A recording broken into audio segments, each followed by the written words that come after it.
I rarely watch the event live. Hello, Skanks. What's up? Hello. We're live. This is sort of. Hell yeah. We're recorded. Good to see you, boys. What's up, Dougie? What's happening? Things got strange as soon as I said we're live. Everybody's like, oh. Oh, man, we were having a great conversation. People are We're a listening? little too high right now. People are listening to That what? goddamn Mike Tyson weed. That's We the Mike really Tyson were just weed. having the most natural conversation. Everyone was going back and forth. Nothing. Yeah. Mike Tyson, we were talking when you went to the bathroom. Mike Tyson says he smokes $40,000 a week. Yeah, but, a but week. he also sells weed, so he just charges himself a lot of money. He gets high on his own supply. There's no way you could smoke $40,000 worth of weed. I mean, maybe like his whole crew. Yeah, to say it's about himself, there's no way. A month? How Yeah. much is 40,000? I want to see what it looks like in a room. Like Yeah, if I'm you not buying that. It would be a pile that you could fall into and take a nap. Like you could definitely like You could beanbag chair it. You could fly through the air right on your back with confidence. Well, all right. So how much is? I mean, you're getting it in bulk, so it's going to be probably like $100. It's getting an even ounce, worse. even less than that. Well, If you're going to even- spend 40 grand, they'll give you more than 40 grand's worth. You know what I mean? Just to be like, here, man, Look I don't what know. it says here. We smoke 10 tons of weed at the ranch a month. Oh, my God. This is Britain said. Eben? Is that how you say his name? Eben Britain. So 10 tons of weed is $40,000. That doesn't seem right, does it? None of that seems right. Seems like it'd be That's more money. 20,000 pounds of weed. That's He might have impossible. been- He obviously could have easily been joking and laughing while he said this too. We're reading it in print, Yeah. but he's like, dude, we smoke 10 tons a month. Yeah, this is He on could Yeah, say so that it might be on the weed talk. podcast. That's what I'm saying. Yeah, but it Yeah. sounds like something I would say. Yeah. More if than I you was could trying ever to be possibly imagine. Wake up, Yeah. and just keep burning, and we burn it all the time. We don't even breathe air. I'm going to throw out a wild number, 40 million. 40 tons. And they go, now 40 million. He goes, 40,000? Someone should, Maybe. some journalist should just make an image of this is what $40,000 worth of weed looks like. Yeah, it's going to be more than Would it even be Mike this whole Tyson and his room? crew can smoke. Wouldn't it fill this whole room? I think it would. It'd be one of those like shipping crates. Is it even? Someone Somebody looked it already up. did it. Wait, what? Somebody Very already did it. Is it even? There's a graph. Is it even possible to smoke $40,000 of weed a month? 900 eighths. That's why actually would they- not that much. But with a crew, 900. Think about it. If you do 2 gram blunts, that's 2 blunts per eighth, essentially, a little bit less. This guy's got it broken down. Yeah, but this guy really could just tell you how much it is in bulk. He's That's- giving you 900 eighths. Seems a little bit lazy to even write. 1,800 blunts between Mike Tyson's crew is not actually that much for a month. It's not that much. Now when I'm looking at how this guy's saying it, he's saying it's basically 4 blunts per hour. That's totally possible if you got a large number of people with you. I will never question Mike Tyson again. Ever. This is it. Ever. man 10 doesn't tons. lie. But that's still not 10 tons. I think we're being silly. I think they were joking around. I bet a lot of it they give away too. You know, they might go through a personal stash of that much weed. I didn't know But he has a probably- ranch. Mike Tyson's in the weed game, son. All in. Dude, he was one of the most fascinating guys to interview because I couldn't believe I was really talking to him. Yeah. So I can't believe that's really Mike Tyson. Like, there's some people like, you're talking to him like, that's really Mike Tyson? This Yeah. is crazy. It doesn't make sense. It Just doesn't what he's compute. been through in his life. Yeah, Yeah. you're like, and now he's here somehow. Knowing him as a kid when he was the fucking man, and you'd see him on the cover of these magazines like Kid Dynamite when he was 19 years old on Sports Illustrated and just smashing everyone in front of him, and then all of a sudden he's hanging with you. Yeah, it's very He's strange. Chill, too. And it's also just such a fall from grace and then a resurgence and still Yeah. weird resurgence too. Like nobody ever saw him becoming like, you know, cartoon character and like a fucking Broadway Yeah. actor and a one-man show and now a weed rancher. That's bananas. And who saw that? Nobody said that was going to be Mike Tyson's trajectory. Yeah, I just hope he doesn't Do you get remember me what's funny? too'd. The trajectory of when I found out who he was when I was a kid and started getting those like very shortly after you saw what a monster he was that Robin Givens interview where he just sat there like a doofus. Yeah. While she was like, yeah, he beats up me and rapes my mom, and he's like, I can't tell if he's stewing and just going like, When these cameras go off, oh boy. you better hope this interview goes on for 4 days. But wasn't there some talk about them medicating him? Wasn't that part of what was happening? Like they were mom trying and to Robin Givens? sedate him. Maybe. I just remember him talking about it in Living that with a tiger. documentary. Yeah. In the documentary, and he was just like, he said he was just so, he couldn't believe she was saying it, so he was just like silent. But if you watch it, it seems like he's furious and just trying to not say something angry. Because it is blindside. The key to Mike Tyson is that he always seemed like he was furious. Yeah. And he even talked about it once. He goes, I'm just mad. I'm mad at my dog. I'm mad at everything. And that's when he was at the top of the heap, man. But now he's like this peaceful, friendly guy. He had to overcompensate for all that. That's why he needs 40,000. Childhood. It was all therapy, horrific. right? He had to be. He has to have like 20 therapists. He beat up the first 7 of them. I mean, to be a great fighter, you have to be able to look at yourself. You have to be able to look at your skills. You still doesn't mean you still can't make horrific mistakes, but you have to be able to look at yourself. It's the only way you get any better. The best fighters have an understand, even if they have ego problems, they still have a pretty good understanding of who they are. Yeah. And that can benefit you if you use it. I'm sure he probably went through therapy, but he didn't necessarily. He could probably have figured it out on his own just because he's a smart guy. He's a smart guy that grew up in a horrible, horrible way where the first love he had was an old boxing trainer that turned him into a murderer. Mm-hmm. I mean, that was the first love that guy experienced. His life was horrible, man. And from him being adopted by Customato when he was a little kid and having extreme physical gifts as well, it was this perfect storm. Dude, they said when he was 13, he weighed 190 pounds. Teddy Atlas used to bring him to boxing, these smoker events, and they were like, yeah, he's fucking 13. And they put him in with a 16-year-old because nobody wanted to believe that a 13-year-old could be jacked like that. Well, when Jay was 13 years old, he weighed like 220. It's true. I think it's a different kind of weight. Was it a different build? I was knocking motherfuckers out. He's built like a goddamn tank. Yeah, that's not a 13-year-old you want to fight. No. Also, fun fact, he is the reason, Mike Tyson solely is the reason why now if you're on TV for even 5 minutes, they start scurrying about your tattoos being covered or can you get a release for them all? Because when he came on was it Hangover movie, the company that did, or the tattoo artist that did his face tattoo sued for like, and I think won for like millions of dollars. What? That's so How's crazy. that possible? For doing the they movie? Because they used that image. person's artwork without them. But once you put a tattoo on somebody, It's so your own. claim Nope. partner, you claim part ownership of that Yup. person It now? makes tattoos so much gayer. It does. I gotta walk around with some fucking gay owns dudes. Like, Oh yeah, this is when I married a lesbian in Alaska. This is when I became, I guess, partners in life with a guy in Montreal who spoke French. Jay, how many tattoos do we have in common? We have the same. You guys have a bunch of tattoos 1, 2, in common? 3. Yeah, we have the Dave Smith. What do you guys have? Here we go. Oh, we're doing. Oh, you guys get what's happening here? There's a lot of people that can't hear this. Yeah. So what are these things? This is Do they have, like, half feathers? hearts. No, it's half hearts, and it guys says Dave and Smith. Wow. Yeah. So you are on their arm. Yeah, Does he's that make you uncomfortable? I did not consent. He's too much of a pussy to get a tattoo, so we did it for him. that's he's very- actually cute. he's That's very adorable. Jewish. That's real love, man. You guys have to stay friends for life now. I know. I was going to be out the door, and they got this tattoo. You know, girls want to get married. Guys do that. All right, bro, I'm your bro. I'm fucking tattooing your name on my leg, bro. You got to do mine. Tattoo Tom on your fucking leg, bro. Hey, you can have as many guys tattooed on your leg as you want. I don't care. I'm not jealous. But I want my fucking name on your leg, bro. There was a World Star video yesterday of a guy catching a girl cheating in a hotel, and the other guy's like naked in the hallway, and she's like in her underwear, and the guy's just screaming at her. There's a guy there, and she just fucking keeps going, and he's like, "I got my fucking your name tatted on me," and she's doing all that. I'm sorry, calm down, I'm sorry. And when she just decides that she doesn't give a shit anymore, she goes, "Well, no one told you to get my name tatted on you. Now you're like a fucking asshole with my name tatted on." Oh, my God. Have you ever done anything for a girl, like a tattoo? Yeah, you know, so I have 3 Chinese characters here. This is back when I was young enough, when a tattoo shop was able to convince you, which I think they still do to people, that Chinese characters can say or spell anything, which is just not true. Like, it's supposed to be letters. So I got, when I believed Chinese characters was CMS. They're still there.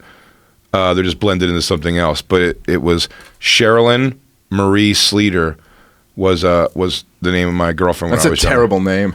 Yeah. Cheryl Sleater. She Yeah. sounds like she's got shit teeth. Infamous. No, good teeth. Cheryl Sleater sounds like she got fucking teeth pointing in every which direction. Hot chick, actually, but coming from like a real pack of dummies, like real stupid. And so stupid, in fact, was she that I got those tattooed on me. Thank God in Chinese characters, CMS. Her mom didn't like me, and I couldn't wait to tell her mom that I got this tattoo. I go, "Look what I got for your daughter." And she's like, "What is that?" I go, "CMS."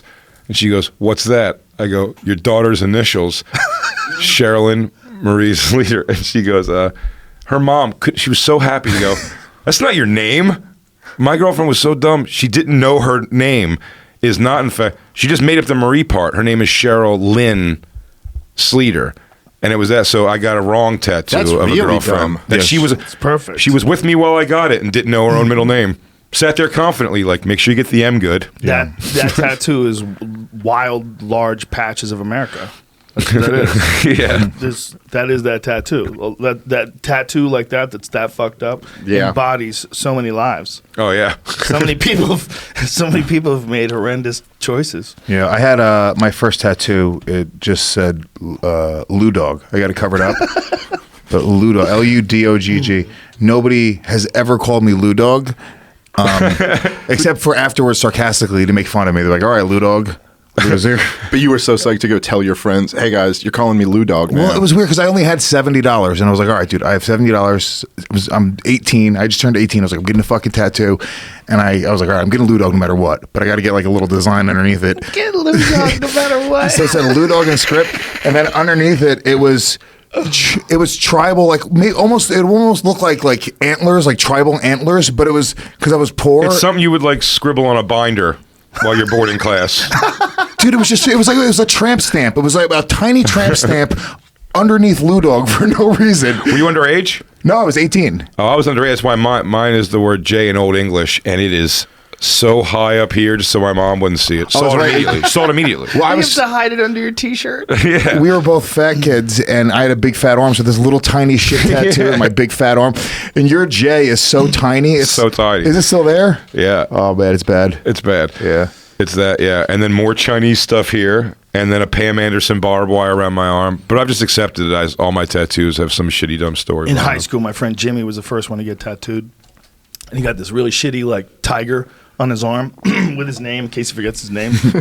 You know, I think we were like 18 at the time, maybe 17. And he came home and he had like a little Band-Aid peeking out underneath the shirt. And his mom started screaming at him. And if I hope I'm not, I'm fucking this story up. I hope I'm not. But like, I remember thinking that, like, wow, he was the first. Like, everyone's got to get a tattoo eventually. Like, the idea that someone's going to draw on you permanent. Like, ooh, forever? You got to keep, like, it's a ballsy It's funny, move. it never really hit me like that hard. But I know it, and it's true. And by the way, I wish, talk about having a time machine. If you can go back and just tell your teenage self, like, just wait till even like your late 20s. You're going to have a lot of good years with awesome tattoos. Yeah. Or you're going to make this decision now and have the rest of your life with some pretty shitty You have ones. no money when you're 18. There's no money for good tattoos. No. You're probably from unless you live in like New York. I have $20 tattoos on me. For sure. I was offended by the drawing because I'm an artist. And I was looking at it, I was like, this is so bad. The guy just traced it. I mean, the guy was not an artist at all. Whoever did the tattoo. He was fucking just a guy who got a job doing tattoos. Who learned how to use the gun. Exactly. That's it. Yeah, I have that. Traced it. On my leg, I have a dragon, like another tribal dragon. When I was 19 in Florida, in Miami, like we went like on a boardwalk tattoo shop with like Chinese people in the front. Like, don't ever never get a tattoo unless you're in China and they're using the old like tappy technique where they fucking do that. Don't go to like a shit bodega tattoo shop because that's what I got, and it's all blended together now. And the guys had no idea. It's painful as shit. They don't know what they're doing. The other problem with it is it's really painful. They go too deep. They pull it out. Well, that's another thing about henna. Ladies, if you, or guys who are into henna tattoos, if you get those henna tattoos like in Thailand or something like that, sometimes it's not really henna. It's hair dye. And the hair dye can be poisonous to your skin.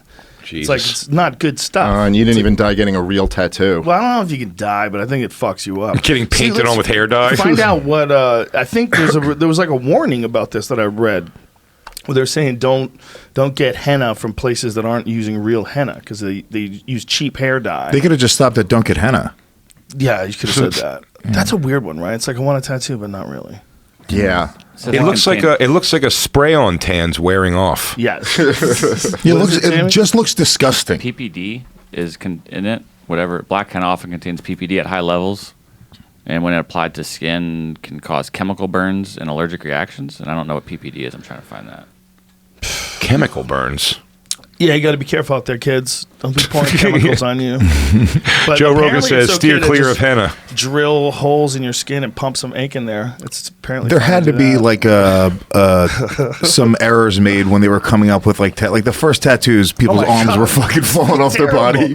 I'm pretty sure the first tattoos were like in Africa carving shit into your arm or something. yeah, like a It was- scarring thing. Yeah. When someone's a great tattoo artist, I'm always blown. It's the most sloppy, uncomfortable. The fact that I couldn't do anything near that with like a pencil and art supplies and a set, Yeah.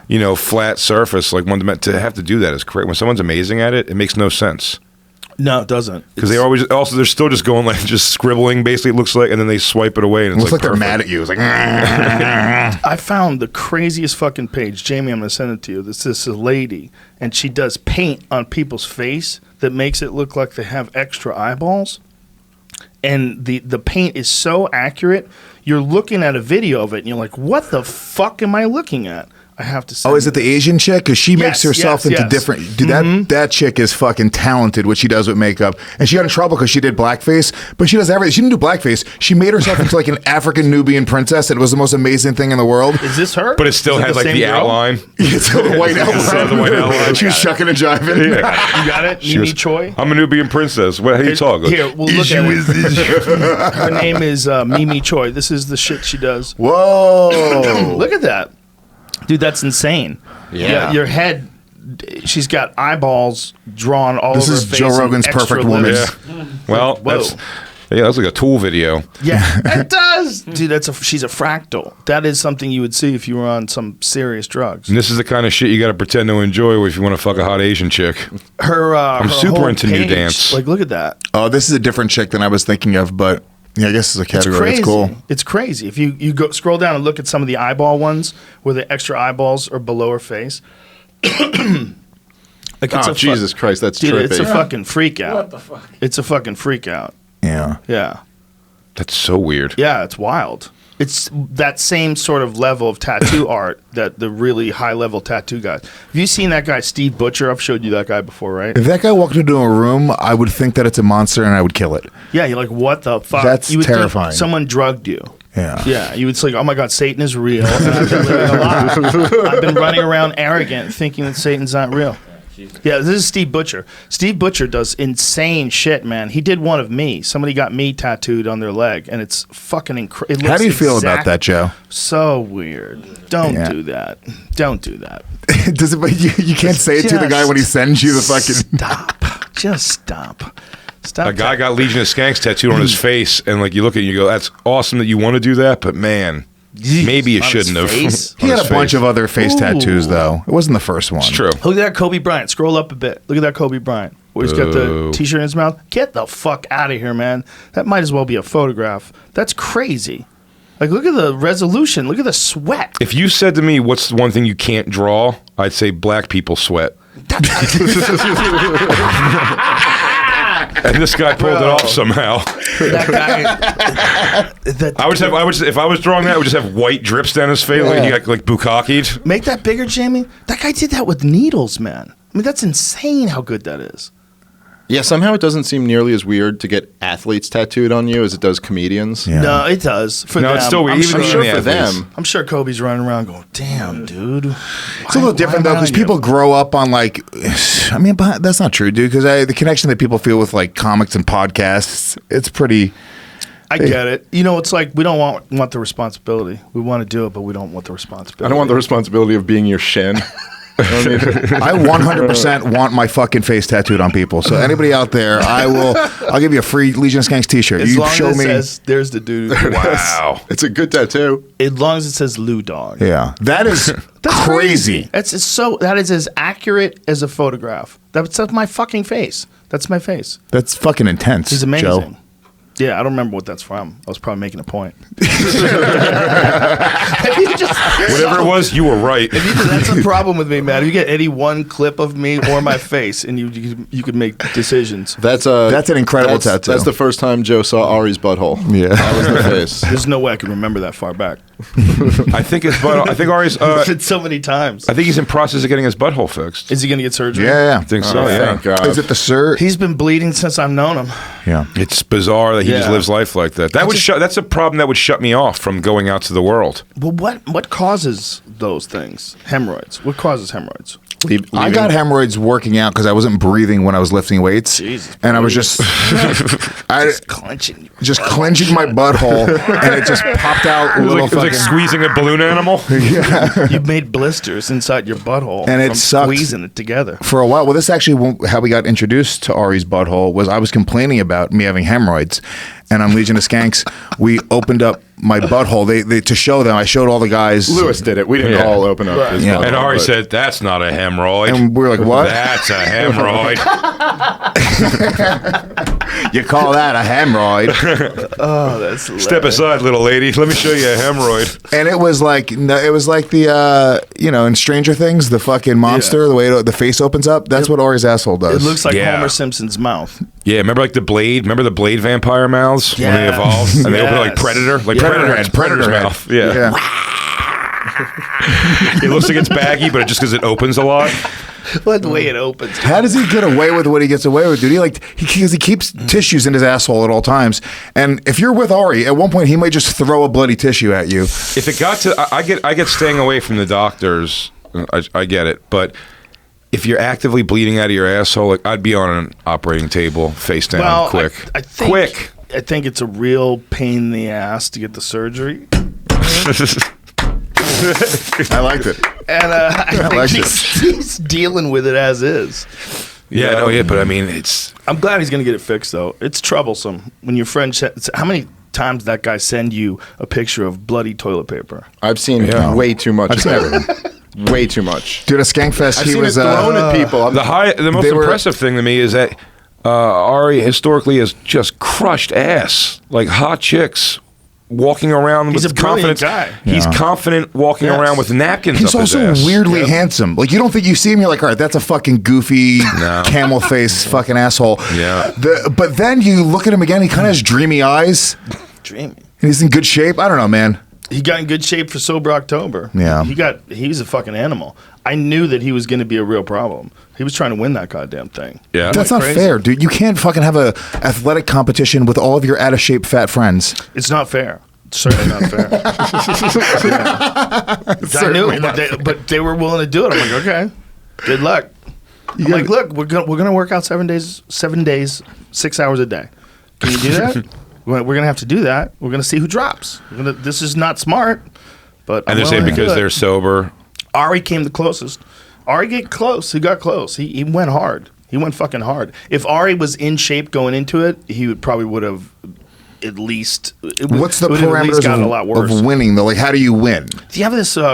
This is last year. Last year was the only time we made it a competition, and I think it's better off not being a competition. Honestly, I think the first year we had to do 15 yoga classes over the month, 15 90-minute hot yoga classes, which is annoying. Yeah. You know, it's annoying. Like, you don't want to do it, but you have to do it. Like, and you get in there every day. All right, number 7. Like, and you're starting to think how many more days are there. I'm gonna have to do a bunch in a row. I wound up having to do 9 in a row. So I did yoga 9 fucking days in a row. But there was no competition. But we just had a requirement. Right. And everybody met the requirement. We felt good that we accomplished the goal together. But then everybody started talking crazy. they wanted to do a competition. And Tom was like, yeah, let's wear these heart rate monitors. I'm like, okay. All right. We're all going to die. So what was how would Ari have won? Like, what was the... It's a point system. It's based on 80% of your heart rate, right? So it finds your max heart rate, and then 80% of that gets you X amount of points, and 90% of that gets you Y amount of points. I forget what it is. It's And like over a 2 course and of time. 4. Yeah, but you can't really maintain 90%. 90% is like these sprints. The real smart move is to stay at 80 and go long term. So we were doing these cardio workouts. It's all just in your head. Because it's not hard to do. It's not hard to do an elliptical machine. It's an easy motion. So it's all in your head. And all you do is you wear this fucking heart rate monitor. And what I did is I watched the murder scene from John Wick where he goes into the Russian bathhouse over and over again on a loop for 5 hours. And I just stayed on the fucking elliptical machine for 5 hours watching that scene. And I'd get to the end of that, and I'd rewind it, and I'd watch it again, and I'd be like, ah! And I'd have the music pumped up. And I did it for fucking six hours a day, 7 hours a day. 6 hours a day? That's Yeah. psychotic. Well, we were having a competition. This is what we're gonna It's do. almost to the point where it's probably not healthy to work out that much. It's not healthy. I like No there's way. a good excuse Definitely for it. not He goes, healthy. well, we were competing. Yeah, What are no, you we gonna were do? going to hell. We were going to hell. I'm like, we're going to hell. There's no way But Bert Ari Kreischer came was doing close. anything like that. But Bert Kreischer was the one who talked the most shit. So I would think about him while I was getting tired. And I was like, there's no way, bitch. There's no way. You're going to die. We're all going to die. Let's just go. We're going to go till there's no sleep. Is there an advantage to starting off being like one of the fattest guys because you can No. lose more and stuff? No. Your body's going to have a hard time recovering. But 80% of your max heart rate is different than 80% of my max heart rate. So technically, Yeah. I don't have to work as hard as you. You'd have to run on 7 on a treadmill. I think could run at a it's- 4.5. But no, I think it's based on your age as well. So the max heart rate's different. So it might actually be easier because you're just used to doing it. It's all about your body being used to doing it. Yeah, if you're used when to working at out that much, 80%. yeah. 80% is only like 140 beats a minute, or maybe a little bit more, like 146 beats per minute. That's not that bad. Like you can kind of do that for a long time. You just What's like? just watch something that's engaging and make sure you keep breathing at that rate, and you get trapped in whatever you're watching. And for me, it was fights too. That was a big one. I just put on some great fights. So I got a TV right in front of me, and I'm on this fucking elliptical machine watching fights, and I would drink gigantic jugs of water with Himalayan salt and all these different hydrators. That keeps your heart in rate it. up? No, to keep you hydrated. Keep you alive. Oh, okay. I sweat. Because he's For going the to die. sweet deliciousness of water. I sweat so much that I set off the fire alarm. What? I filled the room up with so much steam that the fire alarm went off. I filmed it. Good I fire put it alarm. I put it on YouTube or on what is it, on Instagram? But it was ridiculous. Dave, you make me so mad. Dave's never worked out a day in his fucking life. No, He's just, there's got to be a few. But you look good. yeah, he looks good. He's handsome. My point was Ari got close. He got close to me. He wasn't even working out. That's how crazy Ari is. And then you have to deal with the fact that you're doing this publicly, and you can't allow Ari to beat you at this thing. I wasn't allowing Bert. If Ari beat me, I would have said, "Wow, man!" I would have said, "Wow, man, that is really, really impressive." But Bert, there was no fucking way. If Bert wins, you have to No quit. way. Tom, if Tom beat me, I'd be like, "Dude, you did it, man! Wow! I wish I won, but you won." Bert, no way. There's no way. We're going to hell. You just leave. We never hear from you again. Go into the dark lands. I'm wearing that Madarami all day long. I'm just going to be lifting weights everywhere I go. How far back was Bert in the standings? Last. Of Dead course he came in last? last. He's barely working out. He's talking shit. What did he He do? wins. He wins. Was it a marathon he ran or something? Half marathon or was it a full marathon? one? No. He ran a full marathon. That, And he ran that it was at- pretty impressive. Yes. That's insane. Look, Bert's tough. All bullshit aside, like Bert talks tremendous amounts of shit. That's why I didn't want to lose to him. But Bert's tough. I think he also talks shit to sort of set the expectation for himself. Because if he Sure. says it, he's going Yeah. to fucking have to stick to it. 'cause It's a very Lewis thing. That's me. Lewis, Fuck Lewis yeah, baby speaks boy. very. He We ran always that- talk about. He speaks very declarative about things. Yeah. And I'm like, why do you do that? Because I if, hold you know, myself to that standard. If I say I'm going to lose weight publicly and then I don't, everyone gets to call me a fucking phony. Yeah. And if I keep it in my head, I probably will be more likely to skip the gym or whatever else it is. So That's really wise. That's really wise. That's a good strategy. Thanks, Joe. If you fail, it works for better podcasting. Yeah, also that true. Too, that Yeah. too. And it's like public acknowledgement of your failings Yeah. when it comes to like little goals that you set for you. It's like lets everybody know, hey man, this is not easy to do. Well, Like, we're comics, and dude, we live in a social media generation. It's all like you need that. I need people to tell me, dude, you're losing weight, and when they stop telling me that, I get fat again, and then they're like, oh, you're getting fat, and then I start losing weight again. It's almost that the attention is sort of what motivates me. I need something beyond just being healthy. is funny How with much failing. time have you spent researching like different methods of losing weight? And how much you looked into intermittent fasting? Yeah, I've done intermittent. Dude, I've been What do you- obsessed I with want it. to try that. What do you I've never. do? But I still don't fully understand what it is. It's simple. You just have a small feeding window. Like for me, I like to fast. I feel at my best when I'm fasting 14 hours. So what I'll do is, if I eat at 8 p.m., then I eat at 10 a.m. the next day. It's not hard. I was doing 12 pretty p.m. easy. to That's not bad. 7 p.m. I was eating. I could eat from 12 p.m. to 7 p.m. But I wasn't really eating healthy things. When I was doing, That's what I was going to say. I've heard. when I was doing intermittent fasting, I was eating shitty. What I'm better at is if I just cut out most of the carbs. I'll eat fruit and shit like that. But if I cut out all the carbs and the burgers and the fucking bread and the pasta and the rice, I can manage that because I can get creative. And if I'm in the mood for pizza, I can figure out a low carb version of pizza. Cauliflower crust or whatever it is. Oh, gay. Yeah. You know what you should do? Cum pizza. It's really delicious. Listen, do all those things, but also lift weights. Yeah, I have been. I just started Yeah. again, like 2 weeks ago. That's a big one. But lifting weights is huge. It burns a shit ton of calories, and more importantly, when your body has more muscle, then your body burns more calories. So you could eat the same amount of food and you lose weight. You could do all that, or Lewis, I know you just fist fight a comedian. Yeah, You'll get in shape. When I say lose weight, You, I mean you'll lose body fat. Joe, you eat like tons of meat. I eat a lot of meat. Do you ever Yeah. have you gotten gout No, stuff I ever? don't think gout's from meat. Isn't that like a wine disease? What do you get gout from? Meat. I A have lot of friend who had gout. meat and beer. I don't even know. It's in your No. feet. It's in your think- toe. It's your fucking right big toe. It sucks. I think it's from sitting in a chair for too long and eating too much meat. I think it's I all think those it can things. get your heel too. Doesn't it fuck your heels? up, Maybe too? I don't know. think it's I only just had a it hit. overall- I had it hit twice ever in my toe. It was awful. Well, you had gout? Yeah, but then I was like, and by the way, it would hurt so much that when I went to the doctor, I was like, I'll take, because there's like, you can get medicine for it every day you take, so you don't get it. And I would have absolutely taken that as how much it hurt. And they go, no, you don't like have like a condition. You know what I mean? Okay. Like, I think I went to like a festival of concerts one weekend and You just were ate a bunch of a shit. little gouty. Here's Yeah, the definition. I gouted up. Here's a definition. Gout occurs when urate crystals accumulate in your joint, causing inflammation and intense pain of a gout attack. Urate crystals can form when you have high levels of uric acid in your blood. Your body produces uric acid when it breaks down purines, substances that are found naturally in your body. Yeah, I got piss blood. That still didn't answer my question. Yeah, What's the Jay. main cause? Here it is. I got pee blood. Ease up on the uric Certain acid. foods, meat, poultry, seafood. Chemical compounds that are high amounts in certain foods like meat, poultry, and seafood. That's interesting. I think you also have to be fat. Hypouremia. Do non-fat people get gout? No. Yeah. Yeah, my friend was not fat. Hyperuricemia. It sounds like something that a fat person should only get, though. Dude, I lied. I was on a flight yesterday and I lied, and because we were on the runway for 2.5 hours. And I was just getting really impatient. I was like, I'm fucking hungry. And then I made up that I was hyperglycemic to get food. I literally, I buzzed the thing and they wouldn't come. So eventually I started just like waving like a madman. And Mike Fenoya, who's a friend of ours, a comic, he was a few rows up. This is how he knew I was on the plane because I was being a lunatic. And I was like, we've been on here forever. I'm hyperglycemic. I need food right now. And they had to like go get me orange juice. It was the most fucking embarrassing thing. Like, here, suck a lemon. Keep getting me things. Dude, 2.5 hours out of goddamn When you're angry runway. on a plane that's not going anywhere, I'm blown away by the amount of rules. Like, we've been at the gate for like 2 hours before. I'm like, can I just go back into the airport? And they're like, no. Like, it doesn't make any sense. Can that you can't. leave and not like take the flight? You're like, I'm off. I'm Yes. going. I think you can, but Unless it's a the big door is deal. closed. But it's a big deal.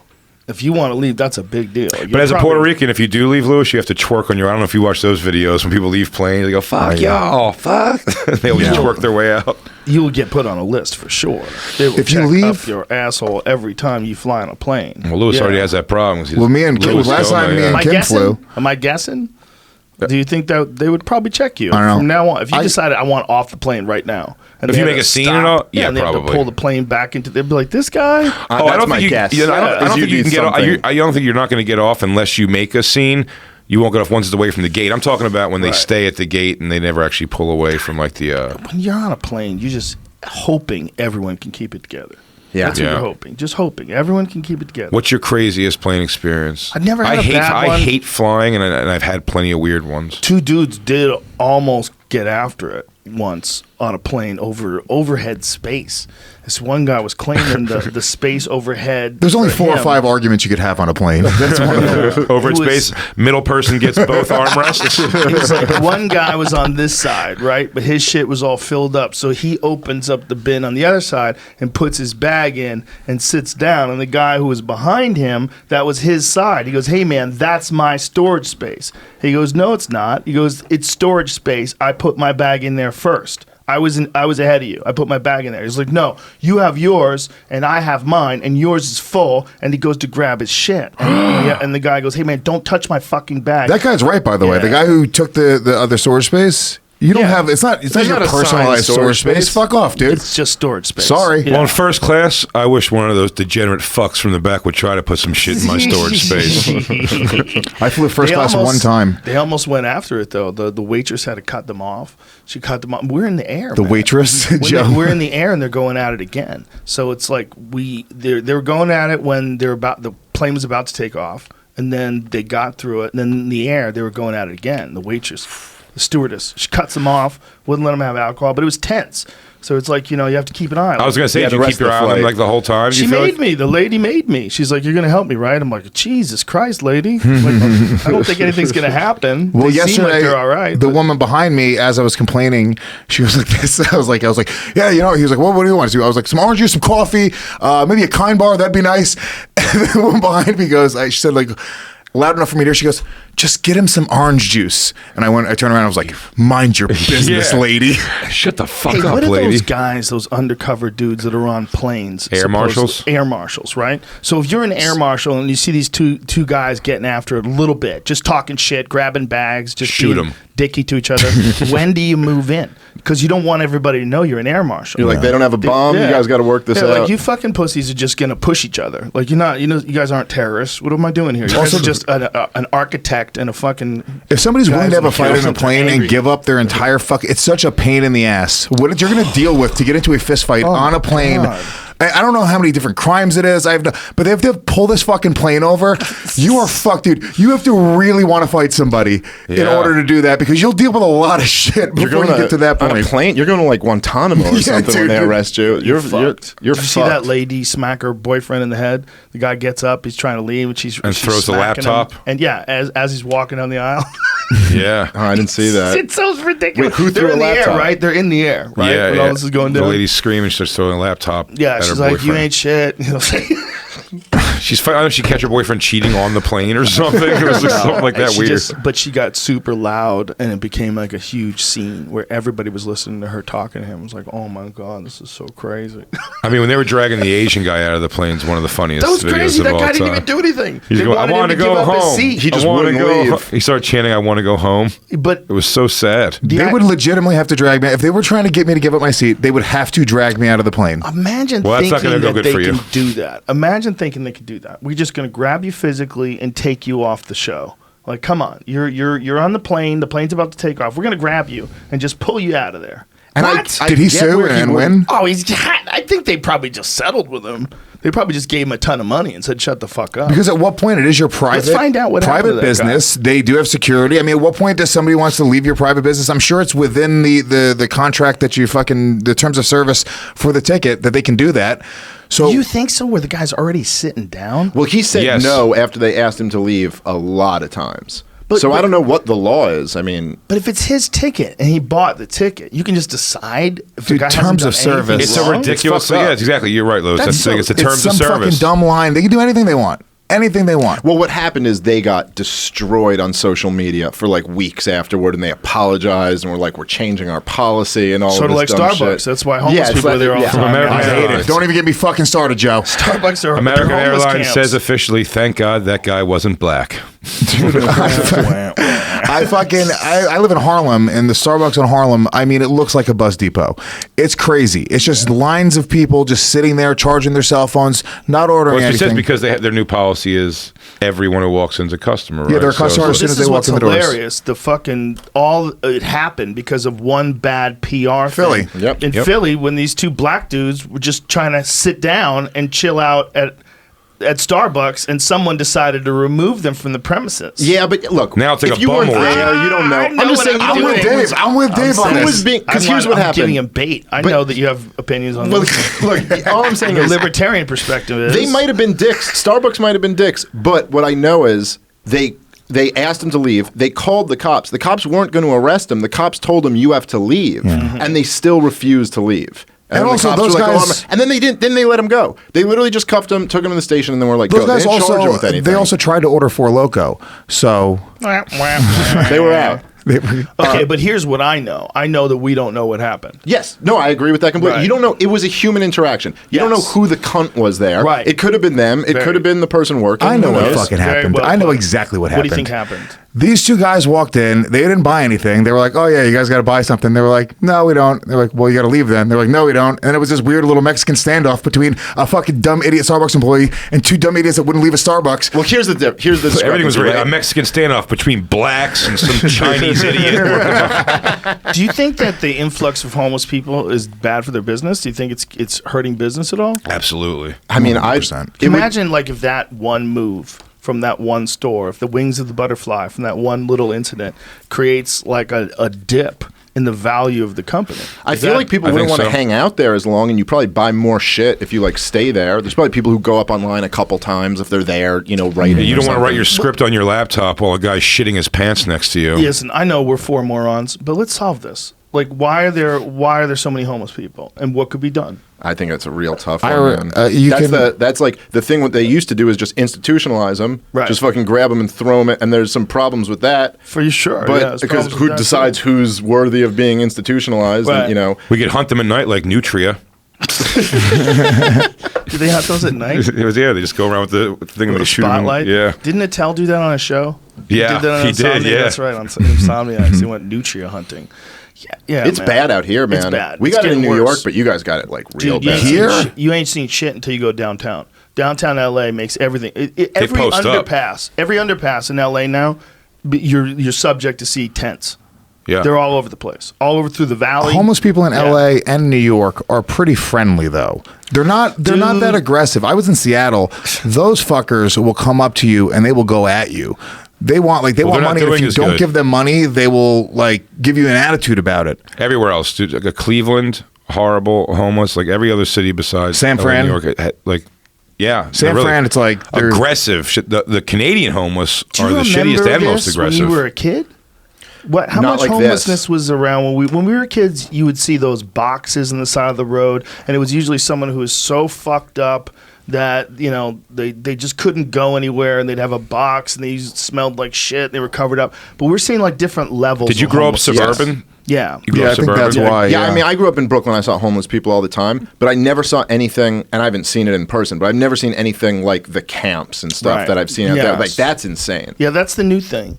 Yeah, that's what's new. It's like the underpasses too. When I first started coming here in '94, there was never any tents on the underpasses. At least I don't remember there being. I think now there's like almost.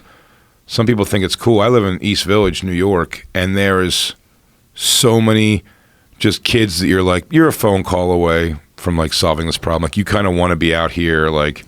That they doing were always just there like by NYU choosing- and shit, Yeah, but they're yeah. kind of just like it's literally like some. It's the heroin kids. They all look like punk rockers. 20-year-old, 19-year-old white kids Yeah. who are clearly Well, on now drugs. it's like 20 though. But you There's feel groups like of this 20. is. That's what I'm saying. It's But like I don't they're think big, that those like- kids are phone. Well, so I bet you those kids are from really, really fucked up situations at home, and they're Some? into drugs. And Some. I think more often than not, they're probably dealing with some fucked up shit at home. You don't end Sure. up on the streets to rebel against your good mom and dad most of the time. I'm sure it happens. Also, watching a guy who just looks like as cruddy as homeless can be, like charging his phone on one of those stations is pretty. Like everyone just. Well, that's still what we has a have in cell New phone. York. Where's your address for billing? Yeah, How is this working? that's what I'm saying. And a lot of those kids have that too. Yeah, who's billing? How's Verizon get you the bill every month? There's no prepaid phones anymore. This What isn't they beaver installed country. in New York is on every corner now they have like a big station, right? And on that station you could do literally free phone calls. You could just dial a number, it's a speakerphone phone call. You could charge your phone, and it has like a Wi-Fi station. So everyone on the street has Wi-Fi in New York, and you're like, this is a great idea. Except now there's always a homeless person literally plugged into it, and that's now their power source for their little homeless thing. I don't When think they had after the screens, first they were week- jerking off outside. They had to take the screens They out took of the them. screens off. There was about a week after they came out where you'd see regular people using them, and now it's only homeless Yeah. people. Like nobody else touches them. If you had to look at a graph of all the crimes that were committed using burner phones, like 7-Eleven burner phones, like how many 7-Eleven burner phones are used by poor people, and how many of them are used to commit crimes? Like serious Like, what is- espionage shit. what It's like is- there's no in between. Like what is the? I bet you there's a big overlap. Yeah, I bridge bet kids and it's international spies. a fucking giant international crime tool that goes unreported. Burner phones, like 7-Eleven burner phones, where you get it, it's in the plastic, you pop it open, it's got an hour in it. Like, who the fuck is using those things? Some of them are poor people. It's getting. I think it's getting more and more exclusively criminal. Yeah. Even poor It's like people leaving are an getting airplane. plans. It's like leaving an airplane. If you buy a 7-Eleven phone, you're on a list. Well, you could go to like Verizon and get a bottom of the line phone that's affordable, that's better than anything that existed like 5 years ago.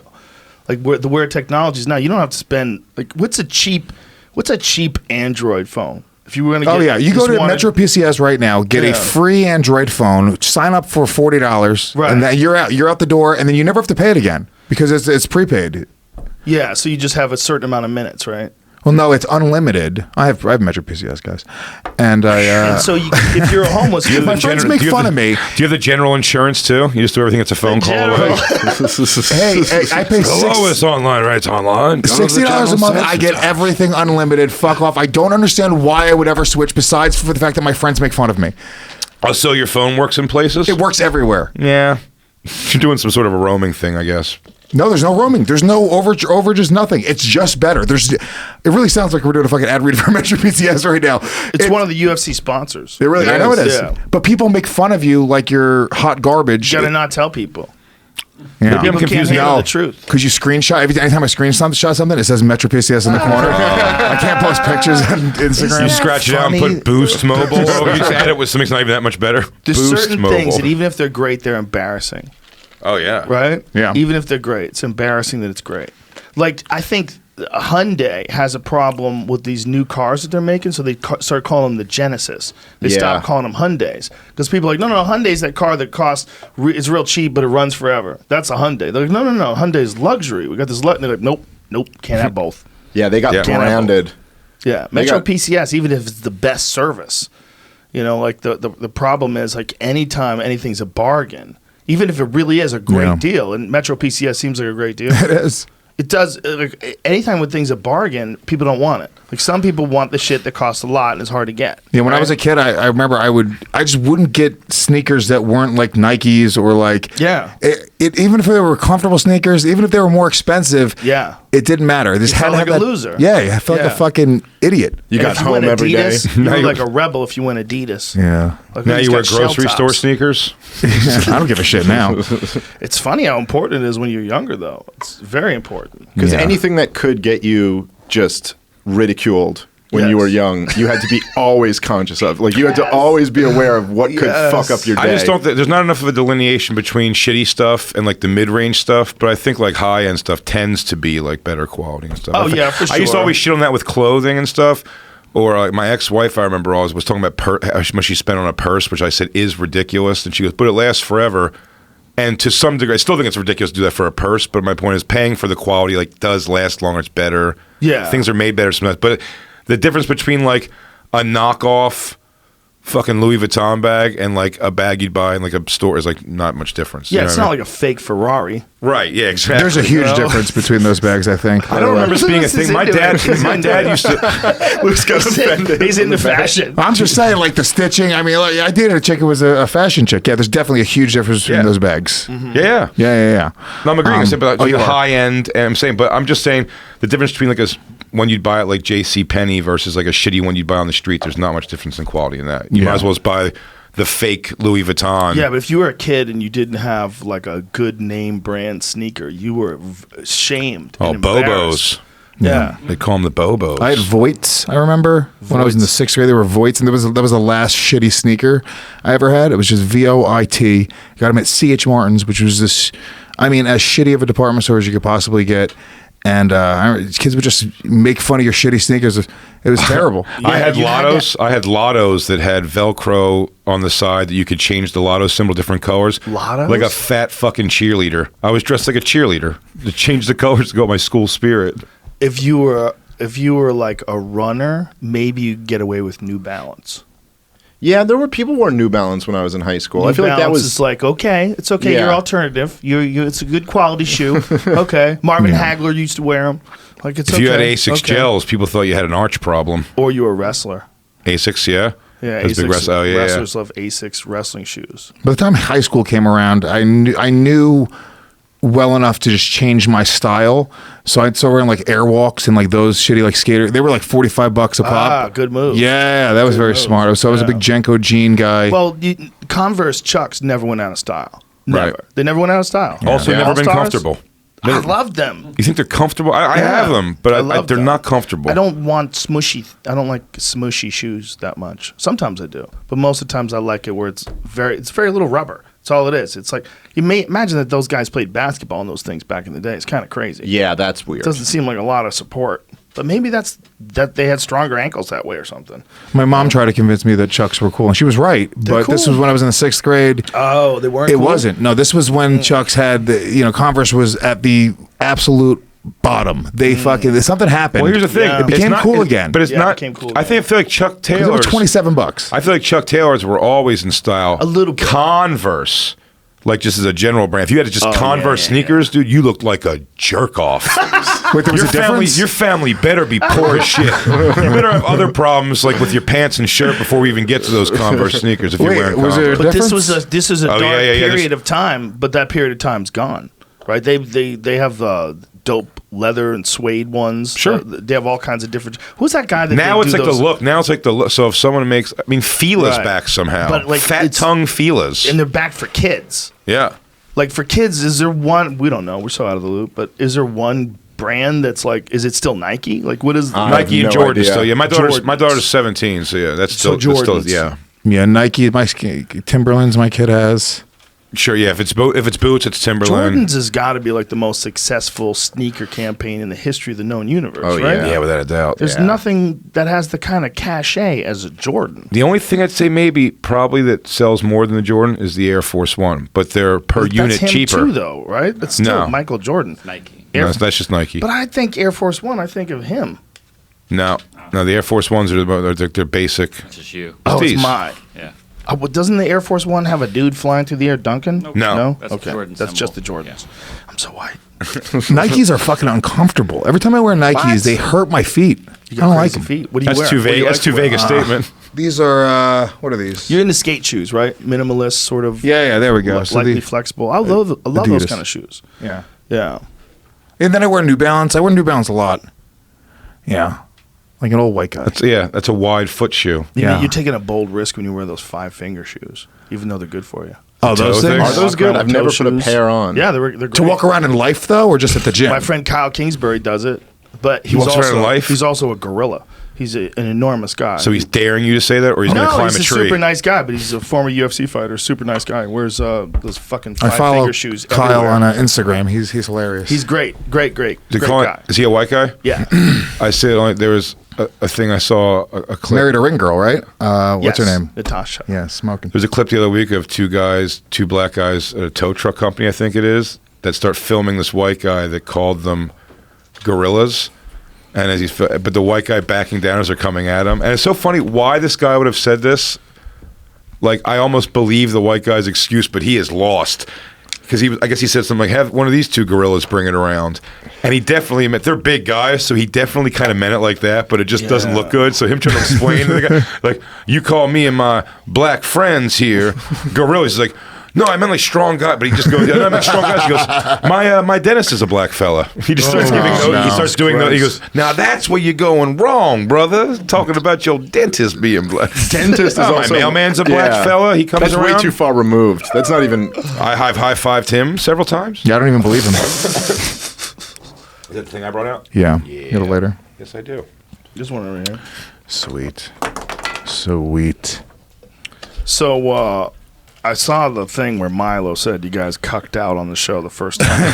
That's why we're going hard on New Balances this Silly. time. It was worth it to have Ari. When So- Ari said "fuck you" to all three of us, was the hardest I laughed in that. That made me laugh. He just kept diving in. He goes, "Fuck Ari, you." You fucking Ari pussies. is a fucking national treasure. He's He a really national is. treasure. Dude, Ari at Skankfest, dude. So they do, Rich Voss and Bonnie McFarlane do a show where they it's called "Would You Bang Him?" and they have like 4 or 5 female comedians on stage, and then a male comedian comes out and does a set, and at the end of it, the girls have to decide whether or not they would fuck him based off of a multitude of things and the set, right?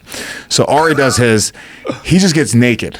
So like literally takes his clothes off. He's like, oh, I'm doing it. And it is set naked, and then he starts chasing the female comedians around the stage with his dick and trying to hit them. Hold on. Listen. Before you say anything more, just be aware that other people are going to listen to this. Yeah. Wait, And people Ari's listen? gonna admit it. He's like, "Got it." Then he held her down against her will for 10 minutes. Thanks for the heads up, Joe. Then No, this is on camera. This is not a No, made up thing. it was all part of the theatrical performance. So this was planned and agreed to and consented in advance. It's cabaret. So he's chasing Cabaret. he's chasing these girls But around not with his really, wink, wink, nudge, because nudge. he could catch them if he was really chasing. Oh, obviously, he's a man. With these short little woman legs. Oh my goodness! But listen, Short little woman legs. so he's chasing them around the stage with his dick, and Louis C.K. is there watching from the sidelines, and he goes, "I'm the problem." I think it did a lot to let Louis know he was in a safe space. Yes, That You're was- okay here. There's You're a lot fine of, here. A lot of people got their panties in a bunch when, no pun intended, when he went on stage. Oh yeah. Dude, his set was fucking killer. No one's paying And for the a bunch crowd was there. so happy to see him Yeah, there, man. man. I mean, people outside of the people that were there. Some people never. I mean, maybe they feel that the guy didn't do what they wanted him to do. But I mean, how long do you want someone to suffer? Well, the bummer is also the venue saying that like their workers were like afraid to stop it or do anything about it, and that they were upset. And it's like no, It's bullshit. I mean, The we watched it. workers They were ju- ecstatic. They were Kind of almost jumping. have to say that. They were You almost jumping kinda have to around. say that today. They didn't though, because a business doesn't need to have an opinion. They could just not say anything for 2 days. Nobody was going after this venue and going like, "Oh, you need to release a statement." Nobody gave a fuck. But here's the this thing: is all those new people. territory for businesses. You have But- to understand that the idea of reacting to a journalist is not new, but the idea of reacting to thousands and thousands of people who make comments on your Instagram page, that is new.